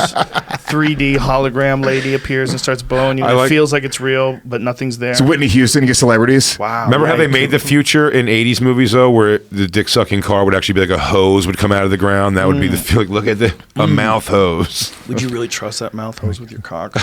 And when I I'm watched, gonna wait till the things third or break. fourth version. I watched Total Recall recently, which is like the new one or the old one? Not Total Recall, the one the Running Man. Oh wow. And it was like when he was holding the girl hostage, she was in the house like, let's look up what flights are around. And it's just such obvious like Atari graphics on the screen. And it's like the year 2050. The No music's one really has good ideas of what the future's going to be. Even Minority Report, when they're moving stuff around the screen, like maybe someday, but no one's done anything where you go, wow, That would be amazing if Yeah. that was it. I'm sure kinda there's a what list. Apple's There has. thing, that's sorry. sort of the Apple thing, though, is that Apple tries to make their stuff live up to what they made like 1950s space movies be. Yeah. Everything's like very like metallic, and sleek looking. It's Yep, like yep. the It all looks Gattaca, great. the uniform. Well, the very in packaging as line. well, dude. Dude, Apple's a great company. They really are. But when you open up an iPhone or an Apple product, the packaging, it has like Feel an good. air thing where it lifts naturally, and it's all based off the experience. Like when you open it, you go, I've never opened another product like this, and they do that on purpose. And it's this subconscious thing that they fucking put into your mind, and that's why you go, dude. Just I don't know what it is, dude. iPhone. I can't put my finger on That's it. why chicks buy expensive bags. Yep. Same thing. Like, ooh, Yeah. quality. Yeah. Ooh, This'll quality last laptop. forever. If you write a lot and type a lot, they're the shittiest. Their fucking Yeah. keyboards are dog shit. The new ones, they're clickety, clickety, clickety. There's no travel. They're just clickety, clickety, clickety, clickety, and shit gets stuck in them, and they're trying to figure out how to fix that. My now, space bar too. doesn't work on my Apple, so I've copied the space. So whenever I write, I have to. It's just not comfortable for typing on. Like the whole, like how much fucking thinner does it have to be? Jesus Christ! I know you guys are trying to make them thin, but make them so they're comfortable to type on. All you have Yeah. to do is make it thicker. Like just make it. It doesn't have to be that thin, man. Yeah, big old Yeah, it gray was like keyboard touching. is Yeah. the most comfortable thing. The old school, Yeah. the thing that we learned, but I think it's because we learned how to type on that. No, it's because they're mechanical. Your fingers feel the tactile sensation of pushing in those springs. So it's like clickety, clickety, click, clickety, clickety, click, and your fingers know where the keys are. When you don't get any feedback, you make a lot of errors. Like it's not as easy. It takes a long time to get accustomed to that short travel keyboard that you get on those really thin MacBooks. I have a 2015 MacBook. I went and got an old one refurbished because I hate the fucking new keyboard. It's like I don't know what I'm touching. It's Yeah. like it's not moving. It's so shallow. But I apparently hunt they're and gonna peck fix anyway. that. Dude, I have an IBM or not an IBM, a Lenovo ThinkPad. That thing is like the old IBM ThinkPads with the Lenovo bought the company, and now they make them. You feel the keys. It's like as you're typing, they have like 1.5 millimeters of travel, which is like I bet you. clickety click. Next time I feel come it. in, me and Joe, we're gonna have a typing competition. I think I could. I make no mistakes with the new Apple. It's fine. I think once you're used to it, you're used to it. I think Maybe. you need to let yourself go to the new technology. I use both of them, but I like the typing way better on the Lenovo. It's just this is not like just me. This is a big thing that people who write a lot say is that you want something that has a lot of key travel because 1.5, preferably maybe even 1.8 millimeter, something like that. When you're doing that, you get a real good feel of where the keys are. You don't. Well, fuck you up also as much. feel like you've hit the button. You know you've hit the button. Yeah, That's yeah, what yeah. it is. Like, It you're saying- gives you this feedback, and you don't think about. What I find is that I'm writing on one of those things. I don't think about the keys as much as I'm concentrating on writing. Whereas, like, otherwise, I'm like, oh, did that, and that little extra thing where you got to look down. Oh, I fucked up and I hit that instead of that. That doesn't happen as much. Like, way less. How often are you guys washing your keyboards? Never. Because, It's brutal. Dude, I feel bad every time my son touches my computer. I'm like, ooh. It's probably keeping them healthy. Dude, it's fucking, there's so much fucking bacteria on that I got computer. a keyboard cover, and they use that dust blast thing. It's great. Oh yeah, man. I don't use any of that. Just blowing cum right out of your Everything circuit is board. gross. Your fucking kitchen table's gross. Everything's Yeah. gross. I know. Do you think about like homeless people touching guardrails? It's like you go and touch that, like, Homeless people The that don't subway, get the sick. subway rails must be just. Oh, it's brutal. But you have to. the amount of times I've done this in New York City, like I'll be going to putting my hand on the hand. I just don't touch handrails anymore, and I make sure that my son doesn't. But I've just been putting my hand down the rail, and then I just pick up a booger, like a human booger, and I'm like, okay, that just ruined my week. The story just ruined my hour. Oh, damn, dude. I've definitely snatching sat. You gotta flick it, and then it man. gets stuck on your thumb. Then you flick it again, it gets stuck on that finger. something about other dudes' boogers. That's really There's no way. problematic. That would end my day. And your own kid's booger, I'll pick my son's nose in a heartbeat. Ew. But just a random. That's different though. That's Yeah. different. That's your own son. I mean, he's 6 now. You should stop. Yeah. But Definitely stop picking his nose. How old is it when you'd be really concerned if your son is still sucking their thumb? How many years in? Shit. When it's a I dick. don't know. Hey, that's not what we're When it's talking not a about. thumb anymore. Be concerned until you confirm, and then go, okay, well, now I know. My son never sucked his thumb, so yeah. Like if you had a kid, though. If you had a boy. I have a girl. If you had she a never boy- sucked her She thumb loves either. sucking thumb. You don't have any kids. I so- got a 8-month-old. Oh, you do? Oh, Yeah, since the last time I saw her. Oh, my She gives goodness. baby, yeah. I didn't know you were out there breeding. I am. Congratulations. Now you become even more libertarian, correct? Yeah, but not with her. Down I'm the an hatches. authoritarian with my baby. I make the decisions there. That's a good move. Don't let babies call the shots. No, It'll be just sugar and guns. but I'm when Teach a baby how to shoot a gun. If a baby could actively shoot a gun, like you know how much of a fucking giant problem that would be. Like if a baby was just like douche. now I'm feeling like I'm not enough of a libertarian. Yeah, because like, Here's a gun. Go homestead some land. their body can't really hold a gun and shoot it. Right? It would go flying. There's no way. But if they could, do you know what a great time they would think it would be to shoot things? If you're a fucking baby and you had a gun, you're just like do. Right? They love it. The projectiles my son has, those Nerf guns. That's how I know he's not gay. He loves to shoot things. There's a lot of gay people that shoot things. Bro. No. That's how I know he's not gay. Like he kept shooting his friend in the face the What other about day. bears? Yeah. What do you think about bears? And then he was You don't hiding the think bullets in his butt. If you had a bunch of bears that you couldn't take them out to like a shotgun range and shoot clay pigeons. You know, they Yeah, go, for like 15 minutes before they start fucking each other. yeah, eventually. Yeah. But- Like, oh my God, the shape of this they gun would is getting like me so horny. guns. They're guys. They're just guys who like guys. They got the wacky But wiring. the gay kids that I grew I'm sure, yes, there are gay guys who like to do dude things, right? Oh, definitely. But Doodly dude thing. no, Fuck I don't know dudes. that often. I mean, how many gay friends do you have that are like, we should really go shooting guns right now? Let's go hunt. I bet there's a bunch. They want to shop, and that's fine. They want to shop. They do. They want to Some go. of 'em. But isn't it like girls? Like there's girls that are like woodsy girls. Girls who want to live in the woods and shit. Yeah, I think these are exceptions. Yeah, Yeah, if you're a gay, like, mountainy guy and you're into other mountainy guys, probably going to have an all right life. that's Yeah. also pretty hot. Gay mountainy guys alone, just fucking bolting down the door before they butt fuck, looking out the Fishing. window, Yeah. making sure the neighbors don't know what. So are you fellas brothers and sisters, or what? Brother and brother, what's going on? They here? run a seasonal marina and then Yeah. they just suck and fuck in the off season. Yeah, you go down the road where those two homos live. Yeah. Those two woodsy homos. There's a couple of whatever. There's a couple of That's how- how do you do's living in the old fishing Hey, house. Don't get me wrong, great guys.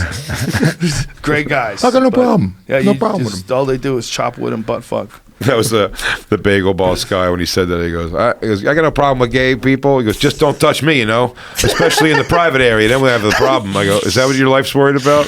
Do you think You don't that want to guy- hang out around gay people because they're probably just going to start grabbing viciously at your dick. Do you think that guy's he's gonna stick in there? You think he's gonna be like Joe the plumber, or do you think he's gonna have some legs to him? No, I think this is going to go away. Lenny Dykstra's going to knock him out Dykstra's unconsciously. going. He's 5'10". He's a former. I know he's like he got alcohol problems and shit, but he's got those big hands. I He's saw the a video of him monster, getting dude. arrested the other day. He's gonna hit the bagel boss. He's Lenny fighting Dykstra's him. fighting Bagel Boss No. in This a is celebrity Tuesday. boxing. Oh no, Yeah. that's terrible. And Lenny Dykstra's older now, but I mean, he's Lenny Dykstra. He's a lunatic. He's only like Awesome. 55, something like that. Yeah, he looks like 70, but he's still a fucking stocky dude. I mean, like Lenny Bagel Dykstra's going Boss to guy fuck is him up. 4'8". He's, I mean, What's he? He's 4. he's really small, Or dude. I There's think no he's like chance. 5'2" There's no or something, chance. 5'1". No, you've seen that guy. He went to one of someone's MMA gym, and he was hanging out with a bunch of fighters, and he was throwing punches and dancing around the ring. I want to say Matt Serra. Was it Matt Serra? Chris Weidman? Yeah, he's Those a Long guys? Island guy. Yeah, so he was out there. It's like he's not like he doesn't have a background in martial arts, like you could tell. No, yeah, it's over. That's he it. can't That's, really fight. and he's Lenny also Dykstra. out of shape. It's He's a problem. out of shape, and he's a tiny little fella. Fight just like a butterfly, sting like a butterfly. There's no, yeah. There's no learning how to fight, getting in shape, doing it all. Like, yeah, He's too small. yeah. Lenny Dykstra looks like he's been in a bunch of fist fights. I'm sure he Dude, has. he used to be He like. got arrested like he was jacked Yeah. at a point in his life. I mean, Yeah. like shredded. And you're not losing that Still. strength. You're not going to even if he's out of shape, even if he's He's still a strong, like bulky He's gonna guy. I'm kill sure. him. This Yeah. isn't even a conversation. He's Yeah. going to kill him. So you're saying lay heavy. You bet. Lay heavy on Lenny. You bet the whole house. Push it all in on Lenny Dykstra. Are you there's- crazy? He's a there's- fucking pro I think athlete. there's no integrity in celebrity boxing though. I don't know if you could bet like a zillion Is that dollars him makes now? off. Yeah, it's him Yeah, he's now. gonna So fuck I that said dude he's up. He's only 55. That's crazy. no, he's older than that, isn't he? Is it? maybe a little bit older. He's older than. I just looked it up the other day. It's not, he's not that old. He was a legit wild man. yeah, when he was that right there. He looks like Mike Keown. Yeah, he was fucking- That guy was a legit wild man. Look at that. Lenny Dykstra indicted for drugs threats following arrest in May. Whoo. Yeah, he's winning this fight. His Uber driver. He was Yeah. high on ecstasy and Listen. coke and got into an argument with his Uber driver. and then threaten his life when the cops come. Did he? Yeah, That's what happened? the cops come and they're like, yeah, this guy's saying he's fear for his life. He's like, what? For me? For me? He plays so innocent. It's hilarious. Oh, that's funny. And then they start checking his bag, and he starts freaking out about them going through his bag. He's 56. Yeah. Wow. Wow, I thought he was older than that even. He's Damn. living them hard years, son. Ahead of celebrity fight, Lenny Dykstra says Bagel Boss has 1-inch penis. That is shit. outrageous. Click on that, please. so Remember, he went on, clickbait This works. is so rude. the world we live in. Lenny just Dykstra went can't. on Howard Stern and did like he said like he had girls come on to say how good he eats pussy, and they were like swearing him down. They were real. And then Stern, there was like comics, like he brought comedians from L.A. That's and then the hilarious. comedians immediately just used it for like a credit, and That's then just funny. debunked his whole thing. So he flew them in for nothing. Oh, that's funny. It's crazy that he's gonna hit that little guy, because that's so wrong. I guess the Yeah. little guy. I wonder feels if like he he'll is just going to. go down quick. Yeah, in celebrity boxing, it doesn't usually get too brutal. I think, you know. This think guy's Dan- I gonna think- what's his- punch him once and it might kill him. Yeah, they're gonna have probably have headgear on. Bonaducci used to go That's for not it going to though. help you. Headgear doesn't help you at all. Headgear sometimes makes it worse because you got all this extra weight and your head snaps more. Like Yeah. if you get headgear on, that's more shit that you have to control. Like one of the things about having a strong neck is when you get punched, you can kind of control your head from moving around too much. Some guys can take it better. But if you have headgear on, it's like extra weight. And your brain sloshes around inside your head. I mean, it protects you from cuts more than anything. Yeah. Like there's an argument that it protect you from cuts, but the protecting you from the thud, because it's the fucking rocking of your brain. Right. You know, like it's in some ways it's a real mixed bag. In some ways, it's better to have headgear on because there's a little more cushioning. But in other ways, like it's you I still think it get- makes it way more dangerous. You followed it Brain's on and then getting took it off because sloshed. I was surprised you did that, but you were like, just fucking. Well, I didn't want to fight with the headgear. I tried to change it at the end because I started sparring with it, and it fucking sucks dick, dude. You can't breathe. can't see that good. You either. can't see when you start grappling. You start feeling like you're being smothered right Yep. away, no matter what. As soon as they touch your head, you feel like it starts moving up in your face. So I tried to get them to take it off, and they wouldn't. And then my headgear broke like in the first minute of the fight, and they were like, "All right, fuck it, take it off," because it was a shit show. So we both took off our headgear, and I was like, "All right, sweet." So where's the rules? Yeah. Yeah, headgear's a tricky thing. You know, it's like they think that about football helmets too, that they would actually be a safer game if they couldn't clash heads with a helmet on. That they wouldn't do it. They wouldn't play like that anymore. That's just not true. Them clashing skulls is not safer. God, could you imagine if they? But the idea is that the only reason why they play that way is because the helmet's in the shoulder gear. Yeah. But if you took that stuff away, they wouldn't play like that. Yeah, Well, back okay, in I the day, get they that theory. barely had any pads in the 30s or 40s or whatever when they were playing with those little tiny helmets. Bro, that game, if you were an outsider, like if you didn't know how big it was, like if you didn't understand anything about the cultural significance of football, and they showed you all the brain damage, and they showed you what it is, you'd be like, oh yeah, make that illegal. Yeah, probably. If Stop anything it. should be illegal. Yeah, stop doing that, kids. Yeah. It's too not- constant, yeah. Don't run into each other. Don't smash heads. That's crazy. I The can't concept of believe- defensive offensive line, just the But idea that it's the it's so funniest funny thing. 'cause- As soon as you say go, just clunk heads with another Right, but human of being course, at we full don't speed. want it to be illegal, and it's a fun thing to watch, and it's a great way for some guys to make a fuckload of money and weigh the risks versus the rewards. Yeah, but then a bunch of middle schoolers are snapping their necks, Yep. and my kid will never play football. Oh yeah, it's I get funny it. But where do you stop? They could legalize MMA with that justification. Well, with MMA, I don't want it's- that to happen. It's because we punching and kicking is so inherently violent. That's we see it as being this violent act, right? That we go, oh shit, fighting. That's like crazy. That's the most violent sport.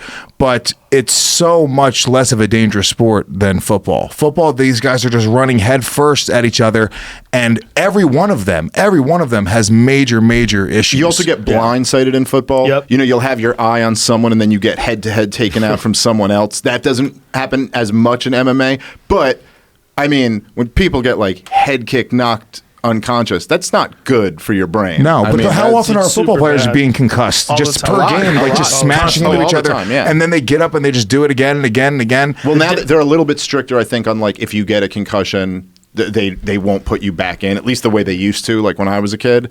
But it's still But I happening think all the fighters time. are getting concussed once a year. If they're getting knocked out once a year. I mean, But there's also subconcussive trauma. Yeah. Which seems to be the problem with CTE. It's not just the knockouts; it's just the thumps. The Over and over constant again. Thumps over and over and over. And over training, time. sparring, these that's guys. They think that's the real problem. That's why also soccer players are getting it. Right. Soccer players are starting to get CTE. So from what's ball. worse, like getting like a Conor McGregor one-punch knockout, or fighting Nick Diaz and just getting like It's a good for question. 5 rounds? You're probably better off getting one punch. Yeah. KO'd. Flash knockouts probably Yeah. better than. Yeah, you're probably better off getting dropped. Getting beat up by Nick Diaz for 15 minutes would just suck. Wasn't that the actual? He's just jarring you. Wasn't the initial argument about MMA being safer than boxing is that it's not so much so, with the gloves being bigger in boxing and all that stuff, that it's actually worse because you're going to keep taking too many Standing 8 shots? count as well. You can get knocked down and then get up and go right. You'll be concussed and like, all right, keep on fighting. Whereas in Yeah. MMA, they'll stop it if you're not defending yourself. That's probably definitely better. Yeah, the thing about 8 counts and 10 counts, like, but people have gotten off the deck and had amazing performances, so you'd never want to stop it. Like, look at Tyson Fury. Gets off the deck twice against Deontay Wilder. In MMA, that fight would have been stopped. Right. Right? So it's like one of those things, particularly the last round. When he dropped him, he would have definitely punched him a few times and he would have been out cold because he was flat. Yeah, yeah. Flat on his back. In MMA, that would be the end of the fight. And we are lucky it wasn't, because he got up like a fucking superhero and even won the rest of the round. He outboxed him for the rest of the round. He survived the initial barrage and then started catching him as he was coming in. And as Deontay was being reckless, he caught him one time, like stung him. And you're like, holy shit, he's winning this round now. Like, he's winning the rest of the round after getting almost obliterated. So there's Yeah. an argument that that's better. The for crazy the thing, entertainment value. But the crazy thing from the CTE perspective about boxing to me is that people will get hit and then they get hit and grab someone because that's just everyone's instinct, and they grab them, and then you have a little ref who goes, no. Keep punching at the heads. Like, don't do anything to avoid from it. No. Step it back out. And then and that in MMA, you'll see a lot. Someone get hit, and then they get into a clinch, and you get a few minutes in a clinch where they're kind of like, okay, I'm not taking All head the damage time. right now. But the smart thing about that is that's how you're supposed to fight. Like, you're giving people options to defend themselves. It shouldn't be you can't defend yourself other than punching back. That seems kind of crazy. Like, but I could grab them and just stop these punches. No, against the rules. Like, And what kind of rules do we have? Like, you can only beat me up if I let you beat me up? That was one of the points You that the could both look Gracies like used to pussies make. and dance around for a half hour. But do you remember the original, those like Gracie videos that they'd make in early UFC? Gracie in action. Yeah, Yeah. and what they used to say all the time was, and it's so true, it was so interesting, is that if 2 boxers just have a street fight, they're going into a clinch, and it's probably going to end up on the ground at some point. Sometimes, Because the ref has to break up a clinch over and over and over again to make boxing happen. Like, even when you're a professional boxer and you don't know anything about wrestling or grappling, you still end up grabbing the other guy because that's just like. The only time that doesn't take place is when one guy knows how to strike and the other guy doesn't.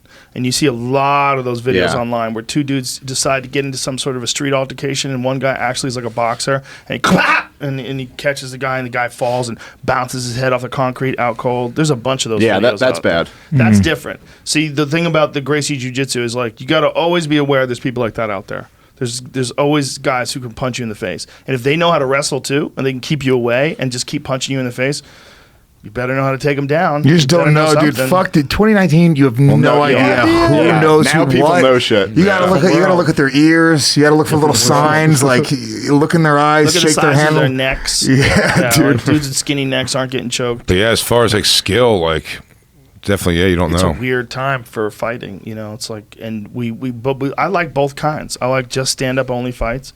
I like watching those, and I like mixed martial arts fights. But I think like Terrence Crawford's coming on next, and I think watching someone like him box, like when you see the skill level that guy has, switching stances, doing all kinds of befuddling people, getting their range, figuring them out, and then just teeing them up with perfect timing. Like, that's almost only possible, that kind of artistry, if there's no wrestling. Right. If there's no leg kicks, if there's only the boxing. That's the only way you see that. Like that kind of like beautiful combination, because otherwise you would do other shit too. Yeah. You would leg kick, you would try to take them down, and that. So like the level of dominance that a real Floyd Mayweather, a real world champion boxer has with their hands, it's hard to really appreciate until you see it live and you know like what you're seeing. Like if you're in the building with a guy when he's beating somebody up when they're sparring. It's like you go, oh, like you guys are playing 2 totally different games. Well, yeah, boxing, it's like, I literally look at boxing as like very much a sport. And I think MMA is the closest thing that we have to competitive fighting. 100%. That's sort of like the difference. It's, all things considered, it's still not fighting. You can't grab somebody's fucking balls and yank them off their You body used to and be bite their able to. nose. I know. You should be able to. You used to happen. not The be able with the to Joe bite. San who got Yeah, you couldn't bite and you couldn't eye gouge. Hit him with a fucking trash can And then it lid. became you can't fish hook, and then but you used to be able to punch the balls. There was a fucking great video of Keith Hackney fighting Joe San. And Yeah. Joe San got him in a headlock, and Keith Hackney's just hammering his dick. I mean, full blast Over and over punches again. over and over, and you see like Joe San's like going into shock. He takes a few of them, and he's like, "I'm not letting Yeah. go of this choke." Headbutts And then by were like the legal? 4th, 5th dick punch, it's like, this is Yeah. all over, man. It's over. He That was was- a drained Was man. it who was it Chemo? Was he headbutting Hoist Gracie? Yeah, Yes. he headbutted him a bunch. Yeah, Yes. dude, that was fucking brutal. Yeah. Brutal. There was a lot of headbutting back in the days. It was an effective weapon, and it makes us like, oh, that's awful. But Small finger locks But there's never, all right? these other bones. How come you're allowed to hit with these bones, but you can't hit with that bone? Yeah. Also, I would Seems- rather be headbutted by a guy that I don't give a shit. There's not much technique in headbutting. I would rather be headbutted than be head kicked by a dude who knows how to head kick. You think there's no technique, but there really is. There's guys that spar and they fight in Lethwei, and Lethwei is a type of Muay Thai where they put ropes over their knuckles. That's the only thing they have, and they're allowed to headbutt, and it's some wild ass shit. And they do headbutt combinations on the pad, like they'll do tap tap bang. They'll like use their head and train it. Wow. And learn how to see if you can find that Lethwei. Weiluth. You know who does commentary for it? Is our friend Robin Black. He does commentary for Lethwei, but this is a brutal form of Muay Thai where you're allowed to headbutt. Because they already elbow, and I think they're thinking, well, if I can knee and if I Knee, can punch, yeah. I can do all these things. Why can't I headbutt? It's right there. His fucking face is right there. Just Well, you remember what Mark Coleman used to do? Like, he got a few Oh, yeah, UFCs man. in before the headbutts were illegal. Dude, And he would smash people with the headbutts. So here, look at this dude. Look at this combination. Watch this. So this is a Robin Black breakdown. When this dude goes off to the side, pushes the dude's head away, and then immediately comes in with a perfect headbutt. Boom. He's just slamming him in the face on purpose with the top of his head. So he's trying to hit like his eyes and his nose and the soft tissue. He's trying to hit that with the hard part of his forehead. Watch Yeah, I this. think See that will do a lot more Bang. damage than a fist. Dude, I feel just like a dropped him. headbutt Look at it. He only dropped works him. 1 out of every 1,000 times. No, man, no. This guy does it a lot. And if you do it this way, the way he's doing it, you're taking a really hard part of your forehead and you're smashing against a soft part of the eyes and the nose. This part of your forehead is hard as hard. fuck, man. Yeah. Most guys who break their hand in fights break their hands on Top of the head, foreheads. yeah. That Top was, of the head, uh, especially boxing. The Tila Tequila reality show, and the two guys were fighting over it. And that was like a reality show. Remember that? He broke his chin open, dude? He Split headbutts his him in shit the up. thing, and like it separates his teeth. He takes a headbutt to the mouth. It's, He and he's breaks it- spitting out. It's Joe. like the blood's not turning. You ever see someone get cut where the blood's not turning red yet? It's black. like black. Deep. It's like Oh my it's God. yeah. He doesn't. It's not just teeth splitting. What happens is his jaw splits Ooh. down the middle, where you literally see his teeth separate because it cracks in half like that. It's the most horrific thing I've ever seen. This is VH1, by the way. I saw that. I saw that Video in a hits women's classics. fight. I saw that in a women's fight. Really? Yeah. It was Randy Couture's wife, Kim Couture. Oh yeah, she fought. She got her jaw broken and it was separated, and she went out and fought the next round with, Wow. with the jaw separated, Tough like the chick. predator.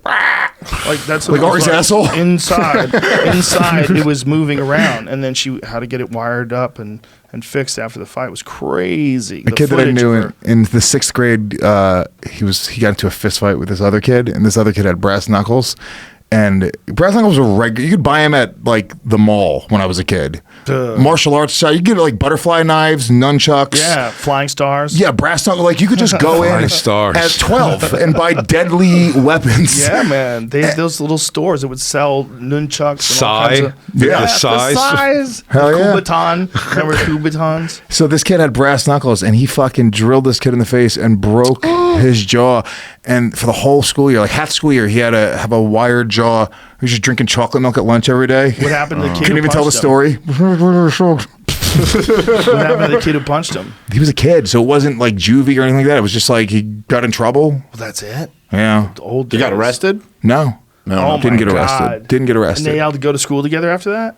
They didn't remove the brass knuckle kid from the school? It didn't happen at school. It happened at a school. I don't think the kid who did it. I know the kid who did it. I don't think he went to the same school. Hey, man. Sorry for hitting you with brass knuckles. Can I have the math homework?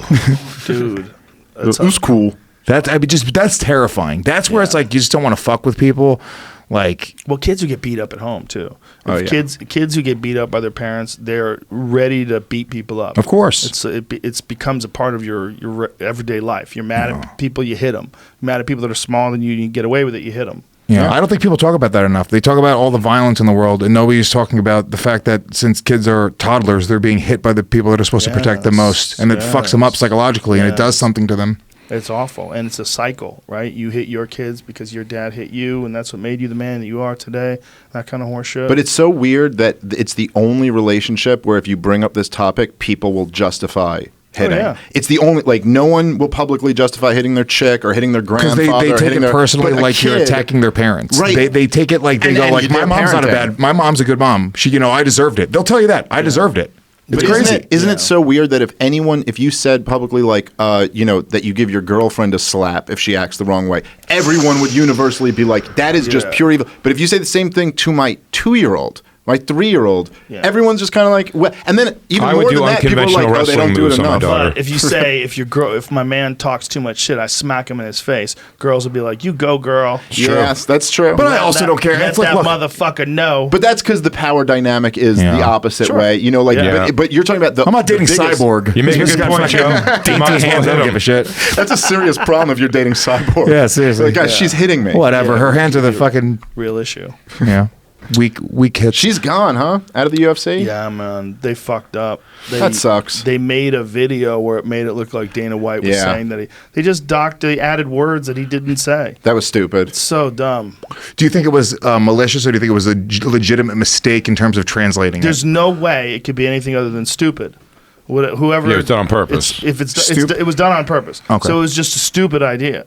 That's all it is. And it's really bad Malicious, timing. Whatever it is, whoever did it is just a terrible error. And it's really bad timing because she was almost uncuttable last year, but now Amanda Yeah. Nunes came and kind of took that juice, and now it's like, ugh. She's damaged goods if she decides to leave the UFC without a Nunes rematch. If she beats Nunes, she gets it all back. But She's still big enough of a star. Yeah, she can still go to a ONE huge FC. star. She could go to ONE FC. She could go to Bellator. She could go to a lot of places, and she'd still be welcome with open arms. She's a walk down the street and gets a huge pop star. Like she shows up at those weigh-in shows and like the crowd flocks to her. I remember just thinking that about her. I saw her one time and there was I forget what She event it came was. to the Garden show and just sat in like the front row of the UFC at the Garden, and the place was like, Look, they were so excited for her, just like turning around and waving at people. She was the first like female Terminator. Yeah. Dude, Gina Carano, it was, That was the best. horrific. Oh. Watching her beat up Gina Carano gives me nightmares to this day. It's a crazy fight. And the end of it, when there's a photo that we played on this podcast before of her, Cyborg's hand palming Gina's head with black fingernails, and she's punching her in the face at the same time. So she's holding her head and slamming her fist in the face. She's like, I want out. Gina was queen when it was like 3-minute rounds. They were like, Well, they remember- all fought 3-minute rounds back then for women. Yeah. Yeah. But it's half tops, It's also, panties. She was taking some stuff, for sure. Oh, sure. Yeah, for Yeah. sure. Oh, That's part of the issue, and I she remember tested positive for some stuff. It's that's part of what it is. It's part of what it is. The build up to the Gina Carano fight was when she choked out the news guy, right? That went kind of viral.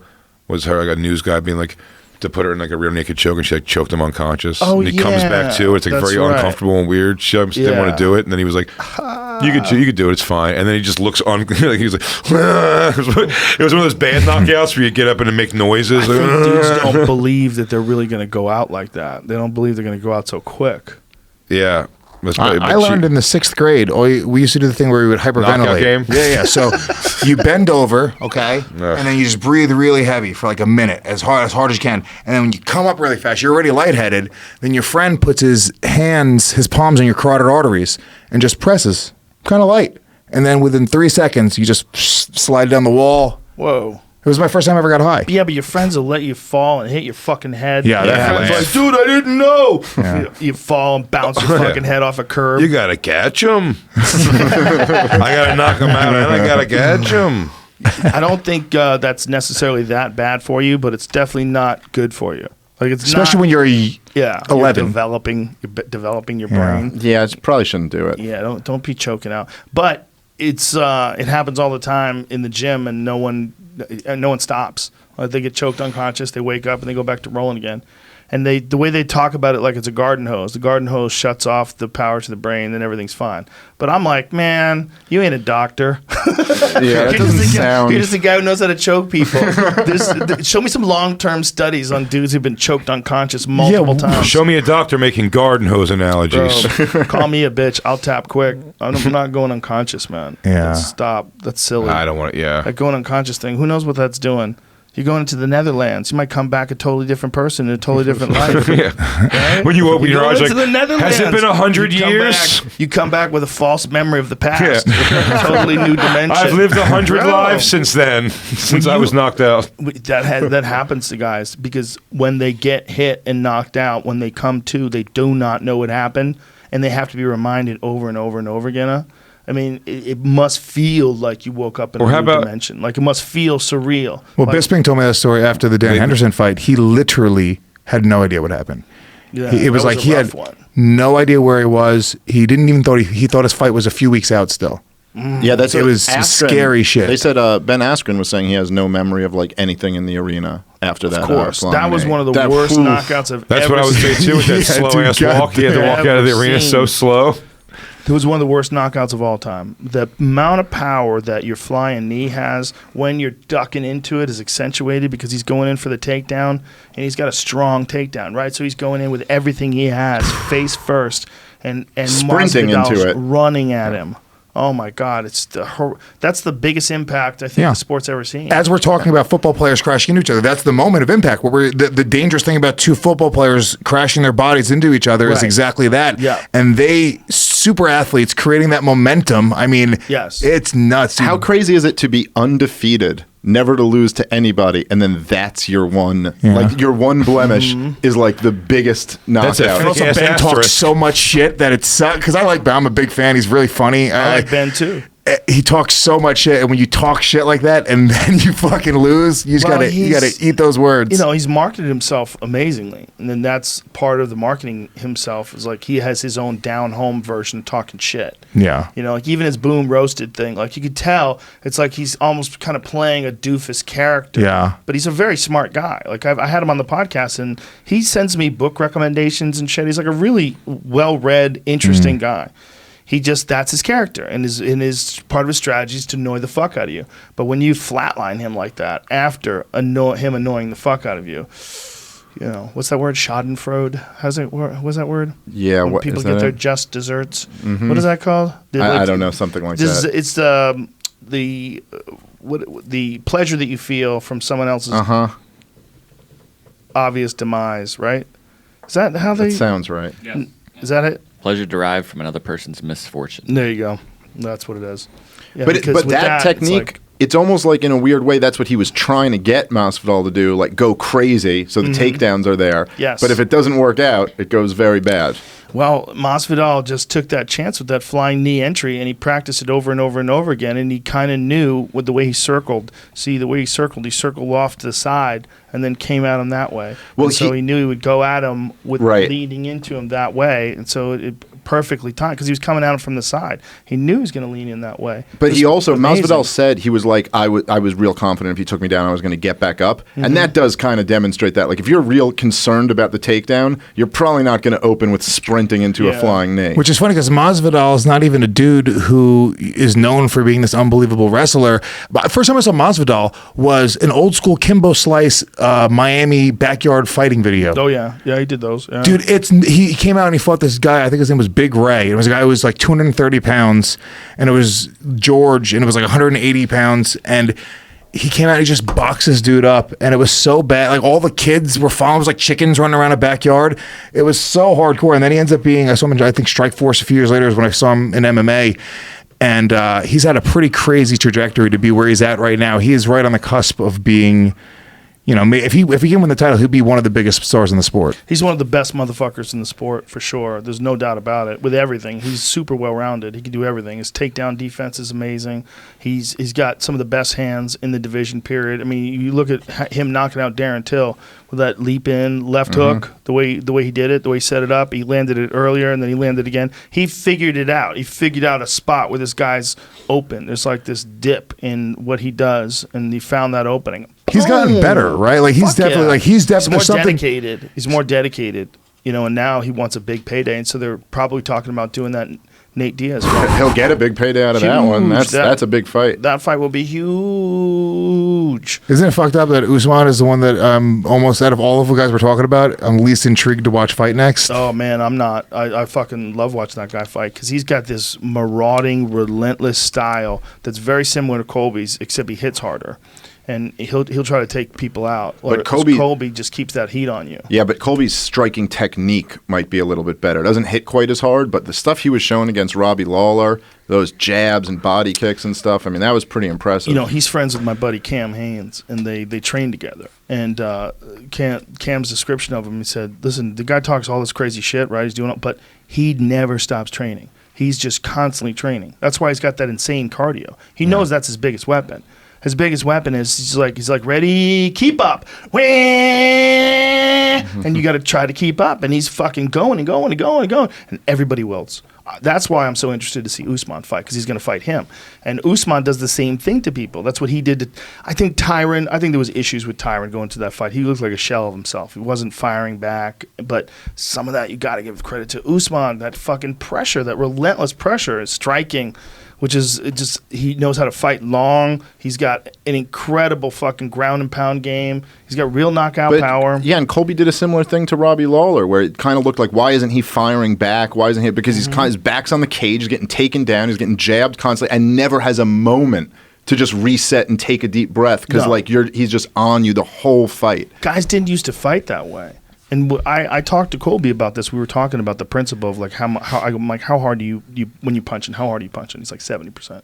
So you hit him with a steady stream of 70%. You never see him bite down, fucking. You never see that. Those what DC always likes to call big actions. Those big actions, those cost a lot of energy, and you got to figure out when to do those. Maybe you're Francis Ngannou, and those big actions lead to Alistair Overeem getting knocked into the Netherlands. But if not, then you're going to blow out your gas, like we saw him with Stipe Miocic. Yeah, lifted him over his head in the first round. And how cool does that look, that you're holding this huge guy over your head and dropping him? But then after that, you kind of just get a takedown. He gets back up to his feet. And then by the fourth round, you're kind of wondering, is that really good strategy to be lifting these guys over your head? But I was talking about Stipe when Stipe fought Francis Ngannou. Oh, that one. Yeah, Stipe managed to avoid the big actions of Ngannou and then wear him out and then take him down and beat him up and retain the title. The only guy that's been able to survive Ngannou.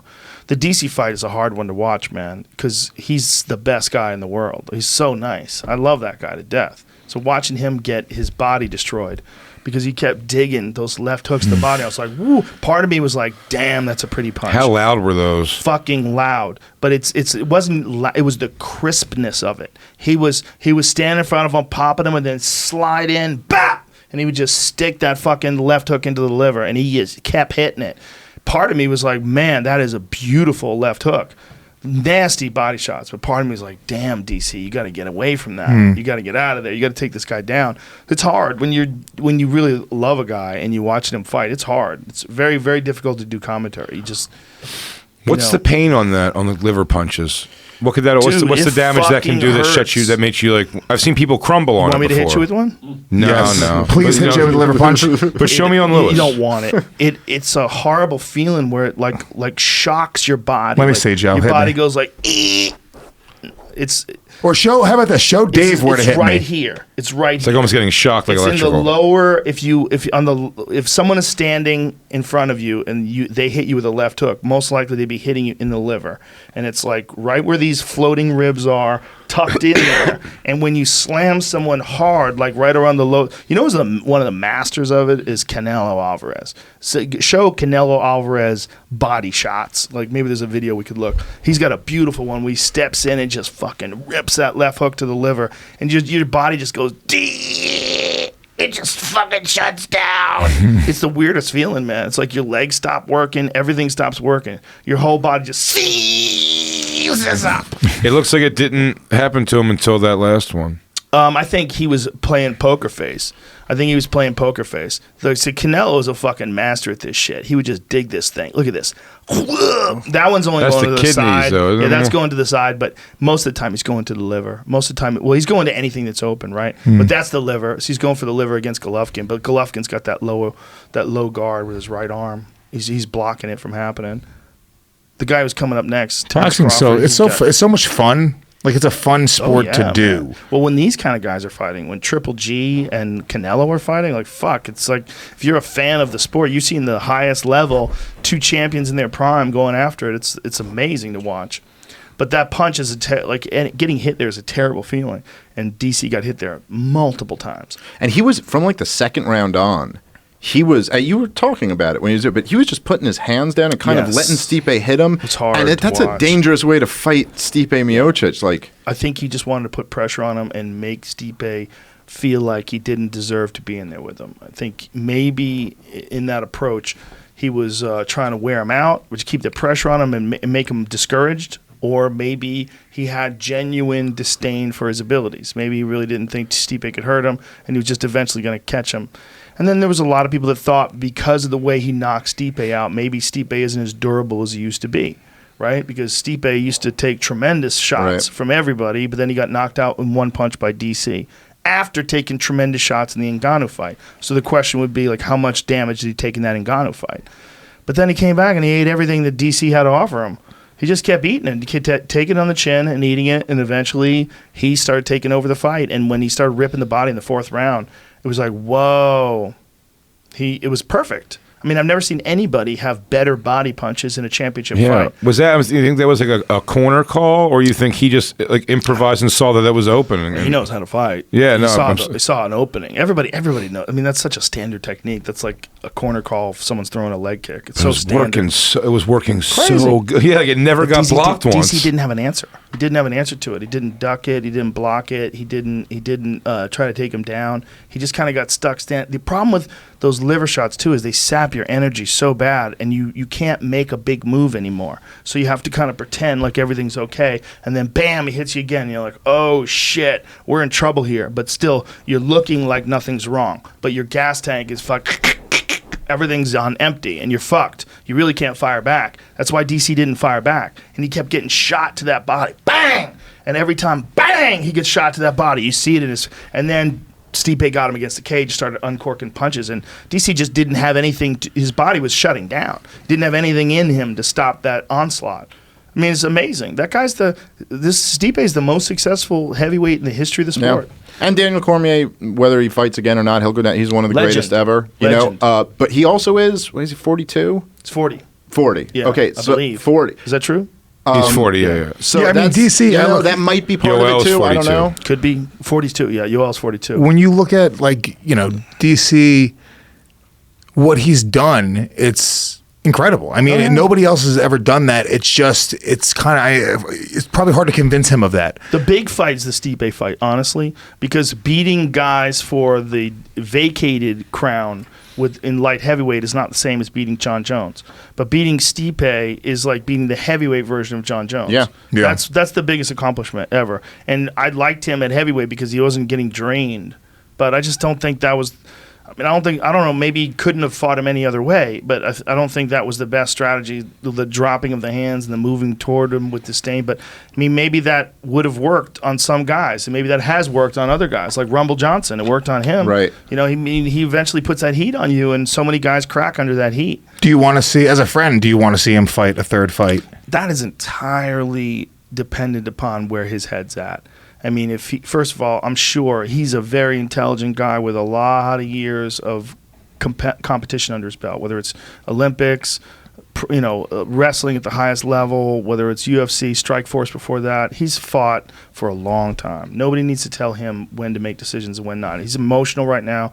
I'm sure he's going to take some time off, and he'll probably consult with his family and probably figure out what he wants to do. But I bet, if I had to guess, his competitive instincts are going to tell him that he could have at least one more fight and that it would be a rematch with Stipe, because he was dominating the first round and he let it get away from him, and he wasn't listening to his corner. Crazy Bob Cook was yelling in his corner, "Keep your damn hands up." He didn't like it. Bob Cook didn't like it. He respected Steve. Stipe is a giant man. He's a fucking big motherfucker. Big, long, tall Croatian. And he's tough as shit, man. And I think because Daniel knocked him out in the first round, in the first fight, he believed he could knock him out again. But Stipe could take a goddamn shot this time. It's you never know why a guy gets knocked out that way with one punch. It was a perfect punch. For sure. The way he threw it was beautiful. The way he threw it from inside the clinch, it comes over the top of the shoulder, blam, and lands that perfect punch that KO'd Stipe. It was amazing. Yeah. But it was also such a competitive fight that I'm super intrigued to see a third fight. It's not a foregone conclusion that Stipe is going to be able to do that again. Daniel could adjust. He can come out with a better game plan, 100%. And he could win that fight. And it's, in my opinion, the best fight at heavyweight. Competitively, I don't think Ngannou would be a good fight, but I think that Stipe wins that again. I'm not convinced. I think Ngannou might be the next guy. We'll see. I think he might be the champ for a while. Well, he's definitely got what it takes, because he's got one thing, that 100% one-punch knockout power. 100%. Not a fucking human's going to be there. If he full-on connects and smashes one through your guard, everyone goes night-night. Everyone. 100% of the humans that have ever walked the earth go night-night if that guy punches you full blast. But it's whether or not he's going to be able to do that to Stipe. We all thought he had a chance of doing it the first time, but Stipe shut it down. And, maybe he's better now, but maybe Stipe is going to come into this fight even more energized after beating DC and winning his title back. Maybe he saw something from that fight that if he had to do it again, he would have implemented really quickly, Stipe, he did not want to take another fight. He was... Whatever place he was in, he was fucking in his firehouse, lacing up his boots every day, just thinking about getting that title back. And he does not want to lose that title again. And people were ignoring him, man. It was weird. Everybody was so concentrated on the Brock Lesnar idea that they were ignoring him.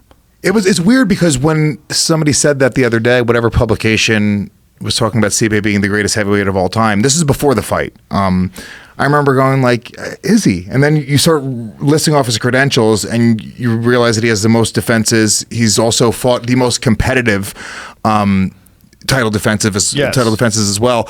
Then it becomes a little more apparent, but I almost understand it, because even and I'm a pretty big fan of the sport, but I remember I wasn't like chomping at the bit for the rematch for him. It wasn't like I was like, I really want to see that Stipe Daniel Cormier rematch, and I can't even put my finger on why. Oh, I did. I wanted to see it bad. I wanted to see it real bad. Because I wanted to see, and I like the fact that it was 13 months later. So I think it gave his body some time to heal up. I think you fight in Ghana, it's like getting hit by a train. You might live. You might go flying into a fucking tree, and you're like, whoa, and you come down a day later. What happened? He hits just like when DJ Jazzy Jeff would get thrown out of the clubs. Yeah, but I think if he keeps it together, he's the next guy. He's the next guy in line to be the champion. He has everything to lose. He has the championship to lose. If it's Stipe retires, when Stipe's done, Francis is the fucking man. And maybe Francis beats him in a rematch. Who knows? Again, all he has to do is connect. He would be a different guy in the rematch. He would understand what it's like to go 5 hard rounds with a guy who could take you down and beat you up. He would understand that his wrestling has to be on point. His cardio has to be on point. And there's not going to be times where he can 100% unload and know for sure the guy's not going to be there, because the guy survived and he didn't have the gas tank for the remaining 4 rounds. And so this is going to be a new guy that Stipe fights, and he might very well just play it smooth and just stay on the outside and pick his shots, and then when he gets him hurt, then uncork. We don't know. But we don't know. Stipe might take him down quicker this time. Yeah, maybe. Stipe might say, fuck all this stand-up, dude. Let's just wrestle. He just come at him pump a few jabs and shoot a fucking double on him and take it down. Dude, he took down DC. Stipe took down DC. Yeah. That's giant. The only other guy has ever done that is John Jones. Yeah. And Stipe did it more emphatically. It was pretty goddamn impressive. Well, that's the other one at at heavyweight. I want to see. I before John Jones retires, I want to see him fight at heavyweight. Yes, that's what I was want to see pushing John for. Jones at 235 pounds. Fuck yeah. Steroids to the gills, picograms falling out of his asshole. Just fucking, just a monster, dude. I would love to see if he could handle Stipe. Or if Cormier wanted that fight. If Daniel Cormier and John Jones wanted to fight again, I'd want to see that fight at heavyweight. Well, I guarantee you if John Jones fights at heavyweight, he'll probably be at just what he walks around at. Because the word around Jackson's was that he would wrestle with heavyweights and just ragdoll them. That he would throw people around the gym. I mean, when I talked to Tate Fletcher when he was down there and other guys who trained with John when John was down at Jackson's as a light heavyweight champion, was just ragdolling heavyweights. He's a phenomenally powerful guy. And you really saw that in the Cormier fight. Like I think Cormier was shocked in that first fight of how fucking strong John is. I mean, he's a long, thin guy, but he is ridiculously strong. And I think as a heavyweight, he'd be a fuckload to handle for a lot of guys. Yeah, I want to say, and I think he has the star power to. I think that puts the UFC on the map in a weird way because they haven't really had the major star as a heavyweight champion, like that fucking dude who is like best in the world, pound for pound best. As a heavyweight champion. As a heavyweight champion. But if John could beat Stipe, that would be that. Because he's definitely the best pound-for-pound fighter in the UFC right now. Definitely. You look at his accomplishments, it's arguably he's the best pound-for-pound fighter ever because he's really never lost. The one Matt Hamill fight, they're trying to reverse that because it was a bad decision. It was a bad decision to Do you think it was a bad disqualify decision? him. This is a bad decision to disqualify him. No They destroyed contest? him. Yeah, make it a no contest. So he's still undefeated. That's what it really should have been. My only problem with it is it really should be a victory. He crushed him. Oh yeah, it was ridiculous. It was Matt Hamill crushing. doesn't feel like it's a So win. that's the thing. Is like the guy's never really lost. So if you look at his career, like who the fuck can say that? Who the fuck has fought like Lyoto Machida, Rashad Evans, Rampage Jackson, the top of the food chain over and over and over generations. Through generations. Like Vitor 3 or Belfort. 4 Yeah. different generations Yeah. of the best guys. Gustafson, everybody. You Fights- could look at that. There's actually a number. Like that one loss on his record. If you could really break it down, there was some sort of like statistician that could come in and really look at it. There's a number, an amount of money that he's lost. Yeah. Because he has that loss on his record, whatever it is, in marketability, Maybe. who knows? There's something. There has to be Well, something. there's other I did our actions. best. I have to go. You I'm do sorry, have to go. guys. It's yeah, 2. Yeah, it's All right. 2 o'clock. We got to wrap this bitch up. All right, gentlemen, thank you as always. You cucked out again. According to- Yeah. I was Damn it. I was say. going to come in blackface. They wouldn't let me. So We stopped it I outside. appreciate you guys. I appreciate Skankfest. I think it's awesome what you guys are doing for comedy. I really do. Hell yeah. You're just going for it, and that's what we need Thank you, more man. of. We need more of people that are doing real comedy, and you guys do it. I appreciate the fuck out of it, and I support you at every turn. Oh, thanks, brother. thank you, Joe. You're the man. We really Thank you so appreciate much, it. Love you, buddy. Bye, fuckers. That was so much fun, brother.